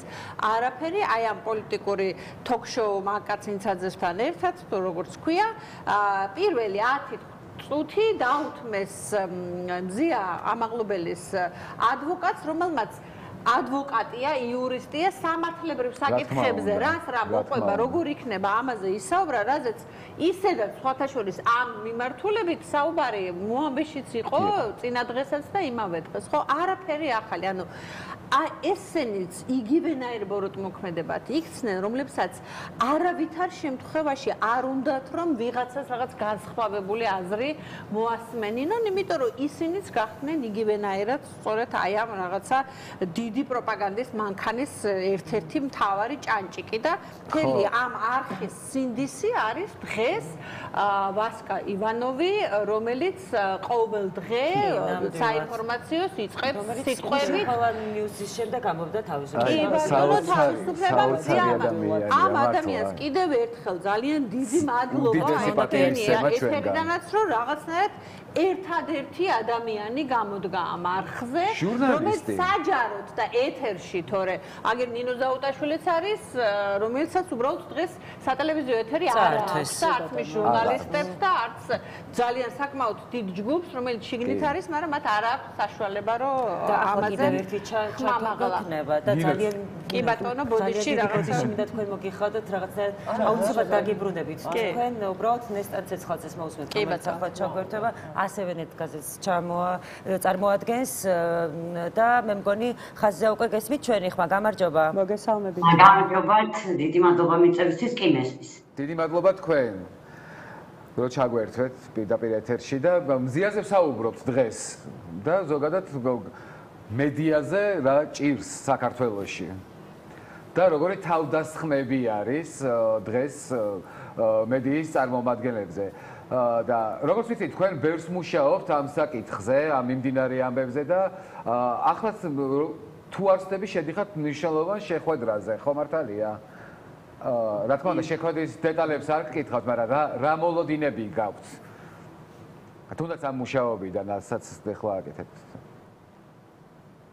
მთავარი მოლოდინი არის რომ ზია ამაღლობელი უნდა გათავისუფლდეს ჩვენ ყველანი ველოდებით ორშაბათს როდესაც უნდა იყოს სააპელაციო სასამართლოს გადაწყვეტილება ზიასთვის აღკვეთის ღონისძიების ფორმის შეცვლასთან დაკავშირებით ეს არის მათთვის ბოლო დღე და მე მინდა ვთქვა რომ სწორედ ამის მერე გაიშლება ჩვენი მთავარი წინააღმდეგობის მოძრაობა მზიაც არის ძალიან მხნედ და საბრძოლო განწყობისთვის და ჩვენც მართალია ამ ბათუმელების და ნეტგაზეთის წინააღმდეგ მიმართული სადამსჯელო ოპერაციით მათი მიზანი იყო ჩვენი გამოცემების და სხვა მედია საშუალებების გაჩუმება თუმცა ჩვენ არ გავჩუმდებით მზია რომელიც ერთ-ერთი ყველაზე გამბედავი ადამიანია ვისაც ვიცნობ და 2001 წელს სწორედ ამ გამბედავმა ადამიანმა მაშინდელი ავტორიტარული რეჟიმის პირობებში სწორედ ამ წინააღმდეგობის მოძრაობისთვის დაარსა გაზეთი ბათუმელები და მთელი თავისი ცხოვრება მიუძღვნა ამ ქვეყანაში სიტყვის და გამოხატვის თავისუფლებას და მოქალაქეების კარგად ინფორმირებას ვერ გააჩუმებენ ვერც მზიას იქ და ვერც ჩვენ და ჩვენს კოლეგებს გარეთ. და მთავარი რაც მინდა ვთქვა, მე მგონია რომ არა მხოლოდ მედიამ და მოქალაქეებს ყველამ უნდა გავიაზროთ, რომ თუ ჩვენ არ ვიბრძოლებთ ახლა, იმიტომ რომ ეს არის გადამწყვეტი ბრძოლა, ჩვენ ყველა აღმოჩნდებით იქ, სადაც არის მზია. ამიტომ ეს არ უნდა დაუშვათ და ვიბრძოლოთ ყველგან ყოველ წუთს, სადაც ეს შესაძლებელია. და ჩვენ ამისთვის მზად ვართ. ქართულ ოცნებაშიც არიან ადამიანები, შეიძლება მზია არ იყო ძალიან ისეთი ცნობადი და საჯარო ფიგურა, მაგრამ იქ არის ძალიან ბევრი ადამიანი, რომელიც ძალიან კარგად იცნობს მზიას, მის საქმიანობას და ისინი მზად უნდა იყვნენ ჩვენი საპასუხო რეაქციისთვის ორშაბათს. ხო, აი ეგ არის ძალიან დიდი შეცდომა, რომ ზიას დაკავებით როგორიათ, რომ ყველა გაჩუმდება და იმის იქით, რომ არმია არის იმ ადამიანების, იმ პროფესიონალების, რომელიც ამ საქმეს წლებია ემსახურება, ხო, აი ეს რაღაცნაირად მგონი გამორჩას, თუ რა ვერ ხვდებიან, თუ რა ხდება და ზიას დაჭერით 100-ჯერ უფრო გაასმაგდება ეს ბრძოლა, ხო მართალია? ნამდვილად. ძალიან საინტერესოა გადაცემის ფორმატი იძლევა ალბათ ამ ტიპის შეკითხვა რომ დავსვა და ამიტომ თავს მივცემ უფლებას. აი თუ აქვთ მათ რაღაც პირად საუბრებში ან თუ აქვთ ცდილობა რაღაც ესეთი ტიპის არასაჯაროდ რომ ხარდაჭერის ან არ ვიცი რაღაც გაპროტესტების თუნდაც ქართული ოცნების წარმომადგენლებზე ვსაუბრობ რა თქმა უნდა ან მათ მხარდაჭერებზე არ ვიცი თუ ქონიათ თქვენთან რაიმე სახის შეხება კონტაქტი ანუ მათი პოზიცია გაინტერესებს ხო? ხო, ან რაღაც გაუპროტესტებენ, შეიძლება ხმამაღლა ვერ ბედავენ, მაგრამ ყოველ შემთხვევაში რაღაც ფორმით აკეთებენ ან ხო, პირად საუბრობ. მე მგონი ჩვენი გამოცემები და პირადად მზიაც იმიტომაც არის მათთვის სამიზნე და საფრთხე, რომ ჩვენ მათთან არავითარი კომუნიკაცია არ აგვაქვს, წლებია ეს გამოცემები პერსონალურად მზიაც არ ვიცი, იყო ყველაზე კრიტიკული. ჩვენ მათგან არ ველით სოლიდარობას, ამის თქმა მინდა.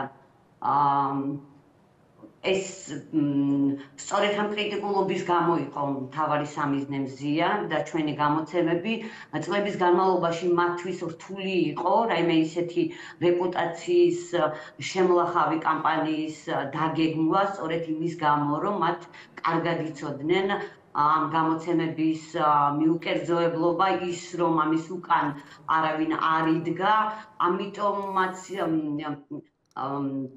ერთ-ერთი მთავარი სამიზნე რუსული კანონის გახდა ჩვენი გამოცემა სხვა დამოუკიდებელ გამოცემებთან ერთად და ამ კანონის საშუალებით სურდათ მათ დამოუკიდებელი მედიის განადგურება საქართველოში, მათ გაგვირთულეს და პერსონალურად მზიასაც გაურთულეს ამ კანონის მიღებით საქმიანობის შესაძლებლობა, თუმცა მიხვდნენ რომ ეს არ იყო გამოსავალი და ამიტომ გადავიდნენ ესეთ ბრუტალურ სასტიკ მეთოდებზე. ჩვენ არ უნდა დაგვავიწყდეს რომ ერთი მზიას დაკავების დროს არის გავავრცელეთ კადრები, როგორ აყენებს მას დგებუაძე სიტყვიერ შეურაცხყოფას თავდაპირველად და როგორ იძახის რომ სისხლით დავაკავებ, იმთავითვე მიღებული გადაწყვეტილება ამ არაპროპორციულად წარდგენილი ბრალის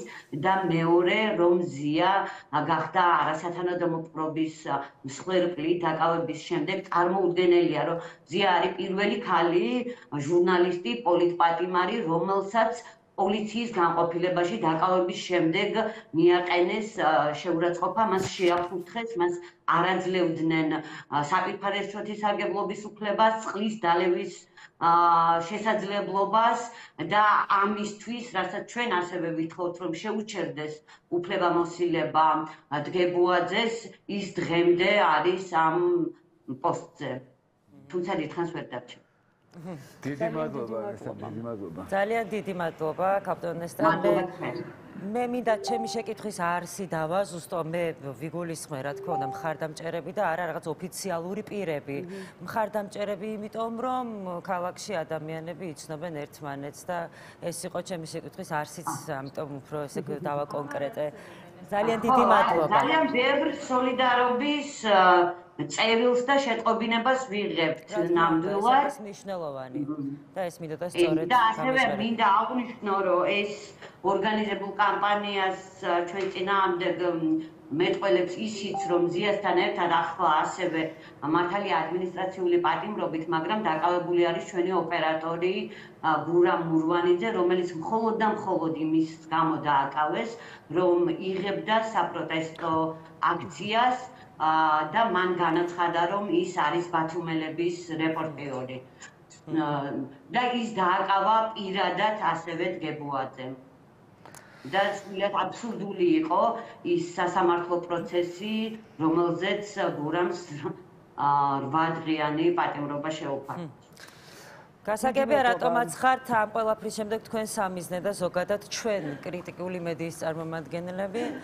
მაგრამ იმედია, რომ ამ ბრძოლას, იმედი არა, აუცილებლად გავუძლებთ და ღირსეულად გადავიტანთ და ყველაფერი კარგად იქნება, ისე როგორც უნდა იყოს და როგორც წაადგება ჩვენს ქვეყანას. უღრმესი მადლობა, მადლობა. თანინო.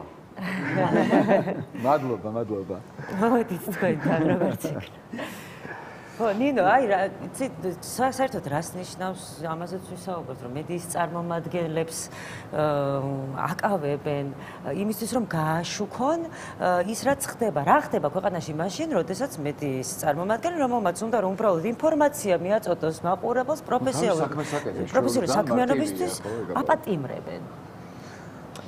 ხო, კარგი ერნესტანმა ახსენა ოპერატორი გურამ მურვანიძე, არ გვიხსენებია მოცაობაში და მნიშვნელოვანია სურათის სისრულისთვის, სიზუსტისთვის და მისი გათავისუფლების მოთხოვნაც არის, მათ შორის საერთაშორისო ორგანიზაციებისგან, რომელიც ხო ეპიზოდი ასე იყო, როგორც ვიცით ინფორმაცია, იმ ეპიზოდში, სადაც დააკავეს, როცა დააზუსტეს ვის წარმოადგენდა, რომელ მედია საშუალებას ეს აღმოჩნდა საკმარისი. აქ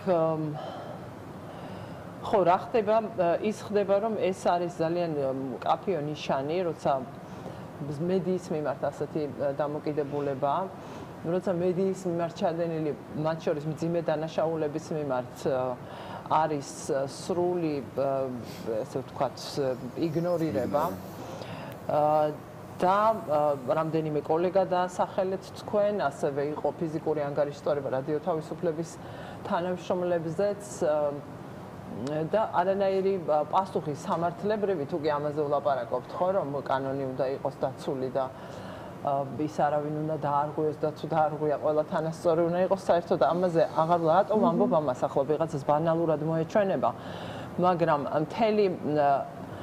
მთელი ეს პერიოდი და პროცესი ისი მოწმენიც ვართ ბოლო რამდენიმე წელი, 2 წელი ცალსახად, ხო? ვაერთიანებ მთელს პოლიტიკურ პროცესს და ასე შემდეგ. აჩვენებს ერთი რაც ახლავს კიდევ პარალელურად არის ის, რომ არის დიდი მცდელობა ამ არანორმალური ვითარების განორმალურების. რომ მე ალბათ თქვენს გადაცემას ალბათ კი არა განსხვავებული მაყურებელი ხავს, თქვათ ვიდრე სხვა კი თქვენ გადაცემას პოლიტიკურ თემებზეა სულ ბოლო ხანს მაყურებელი ვარ თქვენიც ასევე ხო და ვიცი როგორც იცვალა ხო ხასიათი და ბუნებრივია ეს ადეკვატურია სავსებით უბრალოდ მაყურებელთა შორის ვარაუდობ და იქნებიან ისეთი ადამიანებიც რომლებიც შეიძლება მიცით ადამიანებს ზოგადად ბუნება გვაქვს ყველას ახასიათებს რაღაც მუდმივად განგასში და იმაში ყოფნა არავის უყვარს ჩვენი ჩათვლით გაუკვირდება ვინმეს მაგრამ მიდრეკილია რომ თქვათ თუ მისთვის კომფორტულია პოლიციელს ხელი სილა გააწნა ხო დასაკავებელი იყო და იქ დაამთავროს ეს და ნორმალურია ეს მაგრამ მე მინდა ერთი რამ თქვა, როცა მედიის მიმართ არის ასეთი დამოკიდებულება, მოპყრობა, ასეთი პოლიტიკა, ეს რას ნიშნავს? ეს ნიშნავს იმას, რომ საზოგადოება არის კიდევ უფრო დიდი საფრთხის ქვეშ. მინიმუმ იმით, რომ ის რჩება ობიექტური ინფორმაციის გარეშე. ის რჩება ვითარებაში, როცა არ იცის რა ხდება გარშემო. შესაძლებელია დღეს კიდევ ვიტყვი ეს ვიღაცისთვის და ეს სწორედ ამიტომ მინდა მაყურებელთა იმ ნაწილს მიმართო კომფორტული იყოს და კომფორტული იყოს რაღაც ვთქვათ ლამაზ კადრებს უყუროს რაღაცით თავი დაიმშვიდოს მაგრამ ეს არ ცulis იმ რეალობას რომელზეც მას მოუთხროს მხოლოდ და მხოლოდ დამოუკიდებელი მედია და მზიას ის ფრაზაც რაც როგორც წერილად გავცელდა მისი უკვე პატიმრობიდან მინდა რომ იმ მაყურებლის საყურადღებოდაც კიდევ ერთხელ წავიკითხო ვინც შეიძლება არ მიაქცია ყურადღება ფაქტი რომელიც მოხდა და ბრალი რომელიც მაქვს რეპრესიული მტრული სიძულვილით გაჟღენთილი ადამიანის და სიტყვის გამოხატვის თავისუფლების წინააღმდეგ მიმართული პროცესების შედეგია პროცესების რომელიც ბოლო 1 წელია ვითარდება და ჩვენს ყოველდღიურ ცხოვრებაში შემოდის როგორც დიქტატურა რადგან მან ჩათვალა და მე ვთვლი რომ ეს ძალიან მნიშვნელოვანი გზავნილი არის მან ჩათვალა რომ სწორედ ეს უნდა გაეზიარებინა უკვე პატიმრობაში მყოფს და კიდევ ერთხელ ეს არის და მესმის აბსოლუტურად მისი როგორც პროფესიონალი მედია მუშაკის ასეთ სიტყვას ვიხმარ იმიტომ რომ ჩვენი საქმიანობა არის შრომა და მართლაც მუშაკობა იმისთვის რომ საზოგადოება იყოს ინფორმირებული, რადგან ინფორმირებული საზოგადოება არის მხოლოდ დაცული და სხვაგვარად რაღაც განგაში ისედაც ბუნებრივად უნდა იპყრობდეს ადამიანს, თუ კი ხედავს, რომ მას არ აქვს სათანადო ცოდნა რეალობაზე და გარემოზე და ხაზგასმა იმის რისკენაც მე ვთვლი, რომ ზია მოგვიწოდებს, როგორ ყურადღება უნდა მიგვაქცევინოს, რომ კონტექსტი არა ეპიზოდი, არა კადრი, რაღაც ვიწრო ჭუჭრუტანიდან დანახული, არამედ კონტექსტი არის მნიშვნელოვანი. კონტექსტი რეალობის ასახვის ნახევარზე მეტია ყველა ფაქტის და მოვლენის ასახვისას, ხო? მივდამ რომ შეიძლება აჩვენო, ვთქვათ, ადამიანი რაღაც ქცევით, როგორც ახლა მოხდა. არაჩვენო ფართო სურათი, არ გულისხმობ, ვთქვათ, იმ წუთას კადრის გაშლას. არ ახსნა კონტექსტი, არ მიაქციო ყურადღება დეტალებს, არ ახსნა წინა პროცესი და მხოლოდ იმ ადამიანის მაგალითად აი ჩემი ავიღოთ რაღაცას, ვთქვათ, მყვირალი ჩემი თავი ან რაღაცას რომ ამტრევ შეიძლება აჩვენო, ცუდად იქცება, ხო, მეც რო შევხედო, ვიტყვი რა ცუდად მოვიქეცი. მაგრამ სინამდვილეში ამას აქვს ხო? ამას რაზეც უკვე ილაპარაკა გელამ ამ დეტალებზე და ადამიანზე მეტყველებს მისი საქმე. მათ შორის მზიან ამაღლებელზე მეტყველებს ის მედია საშუალებები და ის საქმე, რომელსაც ისინი ემსახურებიან და ნამდვილად იმსახურებენ სოლიდარობას ამ ვითარებასა და ამ კონტექსტში. ეს არის პროფესიონალური მედია, რომელიც მისდევს ეთიკის სტანდარტებს, ეს არის მედია საშუალებები, რომლებსაც თვითონ ჟურნალისტები ხშირად ვეყნობით სისტემატური მომხმარებლები ვართ და ეს არის მნიშვნელოვანი, იმიტომ რომ იქ იცი სანდოობის ხარისხი, იცი წესიერების ხარისხი, როგორც ეს კეთდება და მზადდება და არა ვიღაცის ან რაღაცის კერძო ინტერესებისთვის იქნება თუ პოლიტიკური ინტერესებისთვის. დიახ, ახალი ამბავი არ არის ასევე, რომ ინფორმაცია არის ძალიან ძლავრი ინსტრუმენტი, როგორც კეთილი, ისე ავი მიზნებით, რომ ვიტყვიან.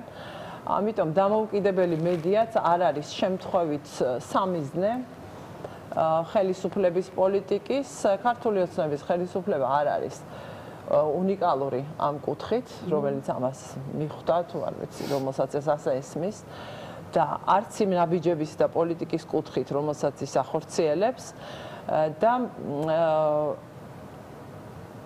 როგორც რასაც ხედავთ ნაბიჯებსაც, ქმედებას და რიტორიკას და ასე შემდეგ მტრად გამოცხადება იმისი ვისაც შენ როგორ თქვა სხვაგვარად ვერ უმკლავდები, იმიტომ რომ შემდეგ აი ეს მტრად გამოცხადების მთელი კამპანია წინაპირობა იყო ამისი, ხომ? ყველა დამოუკიდებელი მედია საშუალება შედის ამაში და ამისი დაკანონება იმ სინამდვილეში არანორმალური კანონით, რომელიც გეუბნებია, რომ იცით კანონია, თუ კანონია, ხო შეიძლება ესეც მუშაობს. ადამიანი ფიქრობს, თუ კანონია, მაშინ უკვე ნორმალურია, რახან ასეთი კანონში რაც წერია უნდა შესრულდეს. აი ამ ყველა არანორმალურის შეზელა და ფორმალიზება არის აი ყველაზე დიდი როგორ თქვა, მავნებლობა, რომელსაც საზოგადოების წინაშე შეიძლება ჩადიოდე. და კიდევ ერთი რამ არის და ჩემი თავით დამიჭერია და ალბათ ბევრ თქვენგანს, რომ ჩვენ მივეჩვიეთ წლებია, რომ პოლიტიკოსები, ხელისუფლების წარმომადგენლები კონკრეტულ საქმეებზე, კონკრეტულ შემთხვევებზე პირდაპირ ესე ვთქვათ, ბრალდებებს, მკაფიო ბრალდებებით გამოდიან და ვთქვათ, ადამიანს პრაქტიკულად განაჩენი გამოაქვთ. თავიანთი განცხადებით, მანამდე ვიდრე სასამართლო საერთოდ როგორც არის სასამართლო ან პროცესი დაიწყება, ან ვიდრე დასრულდება, ან ვიდრე რამე გაირკვევა. ეს არის ერთი მხრივ ზეწოლის ბერკეტი და მეორე მხრივ მივეჩვიეთ ამას და ეს არ არის ნორმალური. ეს არის ძალიან დიდი დარღვევა. და ეს არის მინიმუმ უპასუხისმგებლობა ადამიანური თვალსაზრისით, იმიტომ რომ ჩვენ არც ერთი არ ვაძლევთ უფლებას თავს ამა თუ იმ საქმეზე, ვთქვათ, რაღაც პირს კონკრეტულ დანაშაულში დამნაშავე ვუწოდოთ. და როდესაც ხდება, ერთსაც ვიტყვი კიდევ. უბრალოდ ძალიან ცოტა დრო დავწერე. ბოდიში. ერთსაც ვიტყვი კიდევ, რადგან ხო, ერთი მხრივ რომ ამბობ, რომ პოლიციელი ხელშეუხებელია და მეორე მხრივ ჩვენ ვიცით, რომ ის ნაწილი, რაც მზიას მიმართ არასათანადო მოპყრობას უკავშირდება, არ არის დაძრული, არა და ინფორმაცია საკმარისზე მეტია და მნიშვნელოვანია ამის ცოდნა. პოლიცია ხელშეუხებელია, არნიშ პოლიციის კანონში წერია პოლიციის მოქმედების და კომპეტენციის საზღვრები და ყველაფერი ეს და რადიო თავისუფლებისთვის ასევე ყველასთვის, მაგრამ დღესაც რადიო თავისუფლების არაერთი ჟურნალისტი იმყოფება პატიმრობაში, მათ შორის ბელარუსში და კიდევ ერთ კომპონენტს შევმატებ, რაც აქ ჯერ არ ყოფილა რეალობის ნაწილი, რომ აგერ გუშინაც აი ამ დღეებში ბელარუსის ტელევიზია აქვეყნებს პატიმრობაში მყოფი ჟურნალისტთან ინტერვიუებს, სერია აქვს მთელი. ამ იძულებით ჩაწერილი ინტერვიუების. ეს ძალიან ისეთი ხერხია. ინსტრუმენტები დამუშავებული ბოდიში. თქვენ ყველაზე კარგად იცით ალბათ რას ნიშნავს საერთო დრო და უბრალოდ სამწუხაროდ ერთ საერთო დრო. აღარ უღრმესი მადლობა თითოეულ თქვენგანს. სოლიდარობა ალბათ რა თქმა უნდა, საინფორმაციო გამოშვება პირველები ელოდება მაყურებელს და შემდეგ მზიას და ყველა კი ბატონო, თავისუფლება მზიას რა თქმა უნდა. ძალიან დიდი მადლობა და ჩვენ დაგიბრუნდებით მესამე ნაწილით დროებით.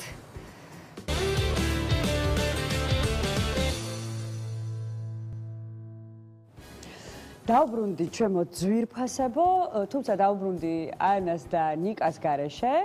თუმცა იმდენად საინტერესო რუბრიკის დრო დგება ახლა ჩვენს ეთერში, რომ ერწმუნეთ მე და თქვენ სულაც არ ვიგრძნობ თავს მარტონ, რადგან ქალბატონი მაია ხერხეულიძის რუბრიკა უნდა წარვადგინო, რომელიც ყოველთვის ძალიან მნიშვნელოვანია, ყოველთვის აქტუალურ თემებზე გვესაუბრება და ყოველთვის გასათვალისწინებელია მისი რჩევები. ასე რომ დღევანდელ რუბრიკაში ქალბატონი მაია ისაუბრებს თემაზე, როგორც არის სეზონური ვირუსები და ძალიან საინტერესო რჩევებს მისცემს მშობლებს და არა მხოლოდ მშობლებს, რა თქმა უნდა. ასე რომ გიტოვებთ მაია ხერხეულიძეს, მე კი გემშვიდობებით ხოლმე და რა თქმა უნდა ხვალ უკვე ანასთან და ნიკასთან ერთად დაგიბრუნდებით. დროებით. რუბრიკას წარმოგიდგენთ ავერსის ბრენდი დეკლარი. დეკლარი, შვეიცარიული კოსმეტიკა ქალისა და მამაკაცის მგრძნობიარე კანისთვის. დღეს ძალიან საინტერესო რუბრიკა გვექნება, ვისაუბრებთ ვირუსულ ინფექციებზე, სეზონურ ვირუსულ ინფექციებზე, მათ შორის გრიპზე და ბავშვებზე, რაც დამეთანხმებით, რომ ამ სეზონზე მეტად აქტუალურია და დღეს მართლაც ძალიან ბევრი შემთხვევა გვაქვს ვირუსული ინფექციის და მათ შორის გრიპის და ამ თემაზე სასაუბრო ჩვენ სტუდიაში მოვიწვიეთ ჩვენთვის ყველასთვის საყვარელი, მაყურებლისთვის დარწმუნებული ვარ ძალიან საყვარელი ბლოგერები, ძმები, პედიატრი ძმები, ბატონი კონსტანტინე და ბატონი დავით ჩახუნაშვილი, ძალიან დიდი მადლობა პირველ რიგში სტუდიაში მობრძანებისთვის, ძალიან დიდი მადლობა იმისთვის, რა საქმესაც თქვენ აკეთებთ, იმიტომ რომ ცნობიერების ამაღლება და ჩვენი მოსახლეობისთვის ინფორმაციის მიწოდება, ეს მართლაც ძალიან მნიშვნელოვანია და თქვენ ამას ძალიან კარგად უძღვებით, ამისთვის მადლობა მინდა გადაგიხადოთ და მოდით მოდით ვისაუბროთ ახლა იმ საკითხებზე, რაც დამეთანხმებით, რომ ნამდვილად მეტად აქტუალურია თქვენთანაც, ჩემთანაც და სხვაგანაც პაციენტების უამრავი რაოდენობაა, რომელიც ვირუსული ინფექციით მოდის და ვუთხრათ, რა ვირუსებია ძირითადად გავრცელებული, რა კლინიკური სურათით მიმდინარეობს და როდის უნდა შეეშინდეთ და სიფრთხილით იყვნენ მშობლები, რომ აუცილებლად მიიყვანონ ბავშვი ექიმთან. ჩემი პირადი გამოცდილებით რო თქვა, ახლა სტატისტიკას მართალი გითხრათ, დაავადებათა კონტროლის არ გავცნობილ ვარ, მაგრამ ჩემი პირადი პაციენტების ყვალობაზე თუ იმსჯელებთ, ვისაც სიცხე და ხველა და ასე შემდგომ ჰქონდა, უმეტესობასთან დადასტურდა სწრაფი ტესტით გრიპი. ალბათ იმათთანაც ვისთანაც არ დადასტურდა, ნაწილთან მაინც იქნებოდა გრიპის ვირუსი და ნაწილი ვიცი რომ კოვიდი დადასტურდა ასევე რამოდენიმესთან. ოღონდ კონკრეტულად პროცენტული რაოდენობა ესე ზეპირად ნამდვილად არ მახსოვს. გარკვეულად იძახიან რომ დაახლოებით 9 შემთხვევები რაც მოდის ვირუსული ინფექციის, ახლა შეიძლება იყოს გრიპით განპირობებული. ზოგადად, როდესაც ვირუსულ ინფექციაზეა საუბარი, მით უმეტეს გრიპზე, ჩვენთვის მნიშვნელოვანია რომ ეს პროცენტობა ზოგადად საქართველოში ვიცოდეთ და მალე რომ ჩავერთოთ კურნალობა. იქიდან გამომდინარე რომ ვიცით რომ გრიპი ეს ერთ-ერთი იმ ვირუსთაგანია, რომელზეც კურნალობა ვიცით რომ როგორ უნდა ვაწარმოოთ და როდის არის ყველაზე ეფექტიანი 48 საათში სიმპტომების დაწყებიდან. აქედან გამომდინარე რომ მნიშვნელოვანია რომ მალე მივიდეს მშობელი ექიმთან და სწრაფი ტესტიც მალე გაიკეთოს, რახან ეხა უკვე სეზონი არის. ხო, ყველაზე კარგი ვარიანტი არის ზოგადად რომ სეზონს დავხვდეთ მომზადებულები და ჩვენ ვცდილობთ ხოლმე რომ მე მგონი სექტემბერში სექტემბერში თუ ოქტომბერში ჩავწერეთ წელს, ხო? რომ სეზონამდე ჩავწერეთ ეს საინფორმაციო ვიდეო, რომ მოემზადოს მშობელთა უმრავლესობა და როდესაც შემოვა ვაქცინა კომერციული ან სახელმწიფო დაფინანსებით აიცრან და შემდგომ რა სიმპტომებს უნდა მიაქციონ მშობლებმა? თუმცა დამეთანხმები კოტე, რომ ალბათ ეს არის ერთ-ერთი ყველაზე უფრო ესეთი მტკივნეული და მოდი ვთქვათ, არა ესეთი პოპულარული თემა ექიმებისთვისაც კი, როდესაც ჩვენ ამაზე ვსაუბრობთ, იმიტომ რომ როგორც წესი ძალიან ბევრი ადამიანი არის ანტივაქსერი და ამ დროს ხშირ შემთხვევაში შეურაცხყოფაც და ბულინგის მსხვერპლიც ხდება ხოლმე ექიმი, თუმცა თუ ჩვენ შეგვიძლია თავიდან ავირიდოთ ის პრობლემები, რომელიც დღეს პრაქტიკულად თითქმის ყველგან გავრცელებულია და მის ოჯახში თუ არ არის გვერდზე მეზობლის, მეგობრის ოჯახში შეიძლება იყოს ეს მაღალი 39-40 სიცხეები, რომელიც ხშირ შემთხვევაში საერთოდ დამწევს არ ექვემდებარება, სიცხის დამწევს და პრაქტიკულად რაღაც ესეთი რეფრაქტერული ხასიათის არის და ხშირად მე ამის გართულება პნევმონია ну როგორ შეიძლება რომ ამაზე უარი ვთქვათ, ხო? კი, ну ჩვენთვის ზოგადად ეხა ამ საკითხზე თუ ვისაუბრებთ ანტივაქსერებზე, ხშირად ვამბობ ხოლმე მეც, რომ მნიშვნელოვანია, რომ ექიმებმა მარტო ჩვენში და წრეში არ ვისაუბრო და თუნდაც ყველას აქვს ეხა ტელეფონი, ყველას შეუძლია წერა, თუ ვიდეოს ჩაწერა არ შეუძლია და ეს რაც უფრო ჩვენ მეტი კომუნიკაცია გვექნება ჩვენს პაციენტებთან, ჩემი აზრით ამ ნდობასაც გააღრმავებს და ასე ვთქვათ, ვაქცინებისადმი დამოკიდებულებაც რაღაც გარკვეული პროცენტ ადამიანში ალბათ შეიცვლება, ხო, აქედან გამომდინარე, ალბათ მეტი კომუნიკაცია არის, რითიც ამას უნდა მივახციოთ. შეუძლია თუ არა, მშობელები თვითონ მიხვდეს, რომ ეს შეიძლება გრიპია და აი ამ შემთხვევაში შეიძლება რაღაც სხვა ვირუსი არის. არის თუ არა კლინიკურად თუ შეუძლია, რომ გარკვეულად განასხვავოს გრიპი, თქვა სხვა ვირუსული ინფექციისგან. კი ბატონო, ცოტა რთული შეკითხვა. კი, არ არის ადვილი ნამდვილად. არ არის ადვილი, მარტო ექიმებისთვისაც შეიძლება ძალიან რთული იყოს გარჩევა. თუმცა აი რამდენიმე დღის წინ მე და კოტემ ჩავწერეთ 5 ის ყველაზე ხშირი სიმპტომი, რაც შეიძლება გრიპს ახასიათებდეს. თქვენ როგორც ახსენეთ, პირველი და წამყვანი არის ცხელება. 38-19-40, რომელიც შეიძლება საერთოდ არც ერთ დამწევს არ დაექვემდებაროს, ხო? პირველი ერთ-ერთი საწყისი ალბათ ეს იქნებოდა. შემდეგი ყველაზე ხშირი ჩივილი ან ცხვირიდან გამონადენია, ან როგორც წესი ხველა.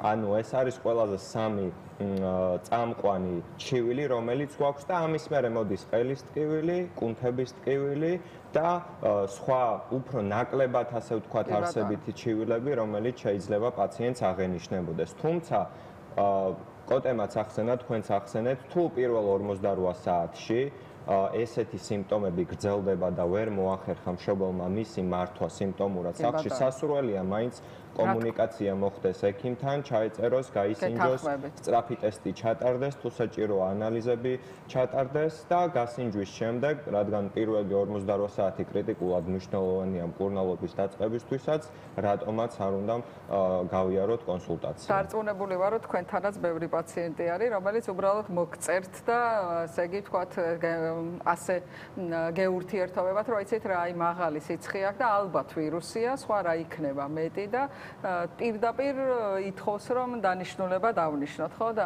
ჩვენ ვიცით რომ გართულებების სიხშირე, ვთქვათ, მით უმეტეს ეხლა გრიპის ვირუსის დროს ძალიან მაღალი ქონდა და დარწმუნებული ვარ თქვენთანაც ავადმყოფოში ჩვენთანაც ბევრი პნევმონია არის სწორედ გრიპის ვირუსის შემდგომ უკვე ბაქტერიული გართულები და ამიტომ უნდა ვთხოვოთ რომ რა თქმა უნდა ექიმთან აუცილებლად უნდა მოვიდნენ რომ ეს ყველაფერი თავიდან ეს ასევე ხშირი იყო ამ ბოლო დროს ოტიტები და ჩირქოვანი ოტიტებიც ძალიან ბევრი იყო და მოკლედ ნებისმიერ ვარიანტში ალბათ დავიცდავ ეს ხები რომ ჯობია მივიდეს და მაინც ნახოს ჩვენ ურჩევთ ხოლმე ყველას ახლა პლატფორმიდანაც გამომდინარე არა მარტო ჩვენი პაციენტები ანუ პლატფორმაზეც რო იწერებიან ცხელება ყველას შემდგომი სიმპტომები რო აქვს ყველას ურჩევთ ხოლმე რომ სწრაფი ტესტები გაიკეთო რამოდენიმე აფთიაქს როგორც მახსოვს თვითონაც ჰქონდათ ეს ტესტები და შეუძლიათ მშობლებს რომ იყიდონ და თვითონ იყვნენ კოვიდის დროს ყველა მიეჩვია გარკვეულწილად ოჯახშიც ტესტის გაკეთება. ძალიან მარტივი ეტაპები არის, როგორც კოვიდზე, ისევე შეუძლიათ რომ აიღონ სწრაფი ტესტი და შესაბამისად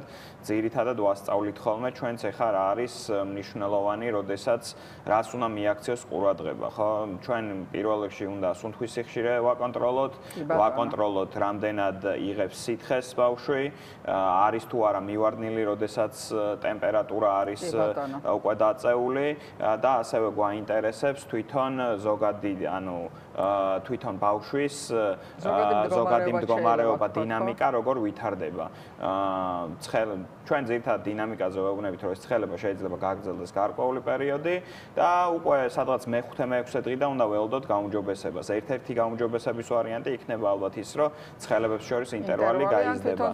კი ბატონო, და თუ აქამდე ვერ მოახერხა მშობელმა მისვლა, ამ შემთხვევაში ნებისმიერ ვარიანტში უკვე უნდა მივიდეს პედიატრთან და გარკვეული კვლევებიც ალბათ დასჭირდება მერე ჩასატარებლად. დიდი მადლობა, რომ ტესტი ახსენეთ, იმიტომ რომ ტესტის გაკეთება ნამდვილად გეთანხმებით აბსოლუტურად, რომ ძალიან მნიშვნელოვანია, იმიტომ რომ განსხვავება ხშირ შემთხვევაში ძალიან რთულია და არა მარტო მშობელს, ჩვენც გვიჭირს, რომ სხვა ვირუსული ინფექციისგან გრიპი განვასხვაოთ, ამ შემთხვევაში ჩვენ დარწმუნებული ვართ, რომ ეს ნამდვილად გრიპია და მას სხვა ყველა ვირუსული ინფექციისგან განსხვავებით, რატომ გვინდა რომ გავაკეთოთ ვირუს განსხვავებული მკურნალობა აქვს და აქ არის საშუალება, რითიც ჩვენ შეიძლება ვირუსი გავაჩეროთ. სხვაგან ჩვენ უძლურები ვართ ხშირად და სიმპტომურად მკურნალობთ ვირუსულ ინფექციას, აქ შეგვიძლია რომ ვირუსზე ვიმოქმედოთ.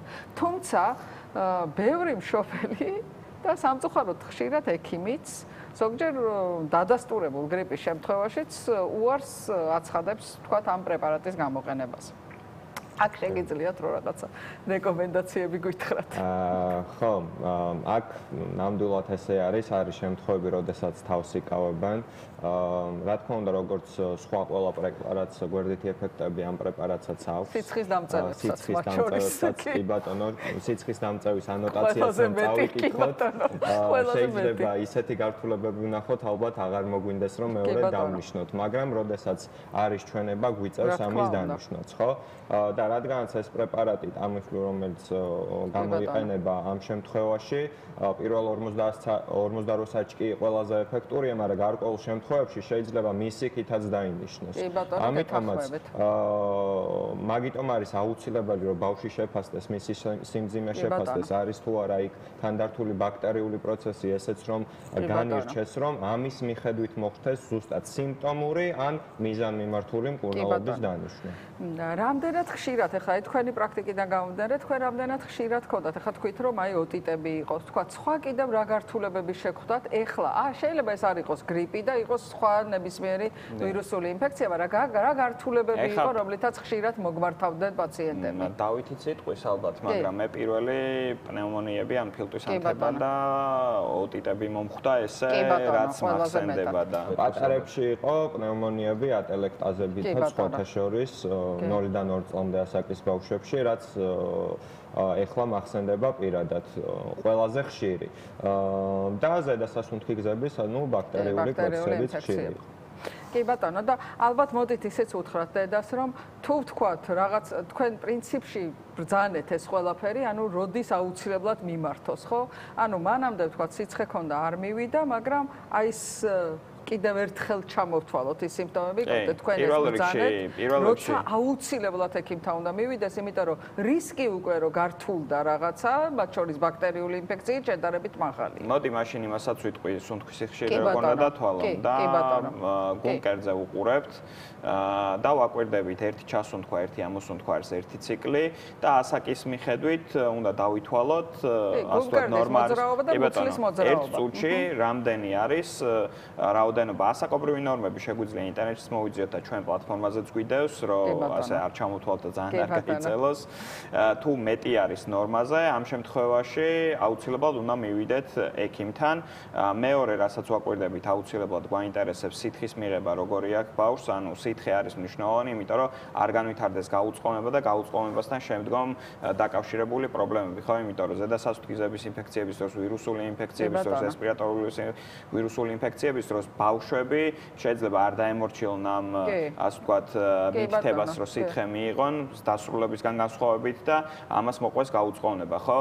გარდა ამისა, უნდა დავაკვირდეთ, რამდენად აქტიურია ბავშვი, როდესაც ტემპერატურა დაიწევს, კი ბატონო, ხო, იმიტომ რომ ტემპერატურა როდესაც გვაქვს ჩვენს ბავშვების და ალბათ ყველა კი ბატონო, მოთენთილები ვართ და დინამიკას აუცილებლად უნდა დავაკვირდეთ. ანუ დადებითი დინამიკა თუ არ შეიმჩნევა და მეხუთე, მეექვსე დღისთვის არ არის უკვე გაუმჯობესება დაწყებული, ნებისმიერ ვარიანტში ჩვენი რეკომენდაცია იქნება, რომ მიხვიდეთ კლინიკაში, ან თქვენს ექიმთან, პედიატრთან რომ შეაფასოს. კიდევ ერთ ვირუსულ ინფექციაზე მინდა მაინც რომ მივცეთ რეკომენდაციები ჩვენს მაყურებელს, იმიტომ რომ ესეც საკმაოდ ხშირია, ამ სეზონზეც გვაქვს, ჩვენ ხშირად ამას ცრუ კრუპს ვეძახით, რომელიც ხშირად ძალიან ძლიერ შეშფოთებას იწვევს მშობელთან, იმიტომ რომ უეცრად ღამე ხშირად ვითარდება შეტევა და მოდით ბატონო დავით ამაზეც ვისაუბროთ, რა დაავადება არის, რა კლინიკით მიმდინარეობს, რა პირველი დახმარება შეიძლება გააკეთოს მშობელმა და როდის აუცილებლად მიმართოს ექიმს. ბატონო, ესეც საკმაოდ ხშირი არის და პარაგრიპის ვირუსი არის ძირითადი გამომწვევი და შეიძლება ბავშვს სიცხეც არ ქონდეს ამ დროს, უბრალოდ უეცრად ღამე იწყება ხველა, სპაზმი, იცვლება ხმის ტემბრი და ბავშვს აქვს ეგრეთ წოდებული სტრიდორული სუნთქვა უმეტეს შემთხვევაში. პირველ რიგში რაც სახლში შეიძლება გავაკეთოთ და რაც შეიძლება კლინიკაში გაკეთდეს, მოდით ეს ორი რამე გავხოთ. პირველი რაც დედას შეუძლია სახლში გააკეთოს არის რომ ბავშვი მაქსიმალურად დაამშვიდოს, იმიტომ რომ თუ ის აჟიტირებული არის, ეს მოქმედებს ამ მდგომარეობაზე. მეორე რაც არის ის რომ მაქსიმალურად მოხდეს ვენტილირება იმ უბნის, სადაც ბავშვი იმყოფება, ან პირდაპირ სუფთა ჰაერზე გაყვანა და მესამე არის უკვე სტეროიდული, ასე ვთქვათ, საშუალება, რომელსაც ორალურად გამოიყენებს მშობელი.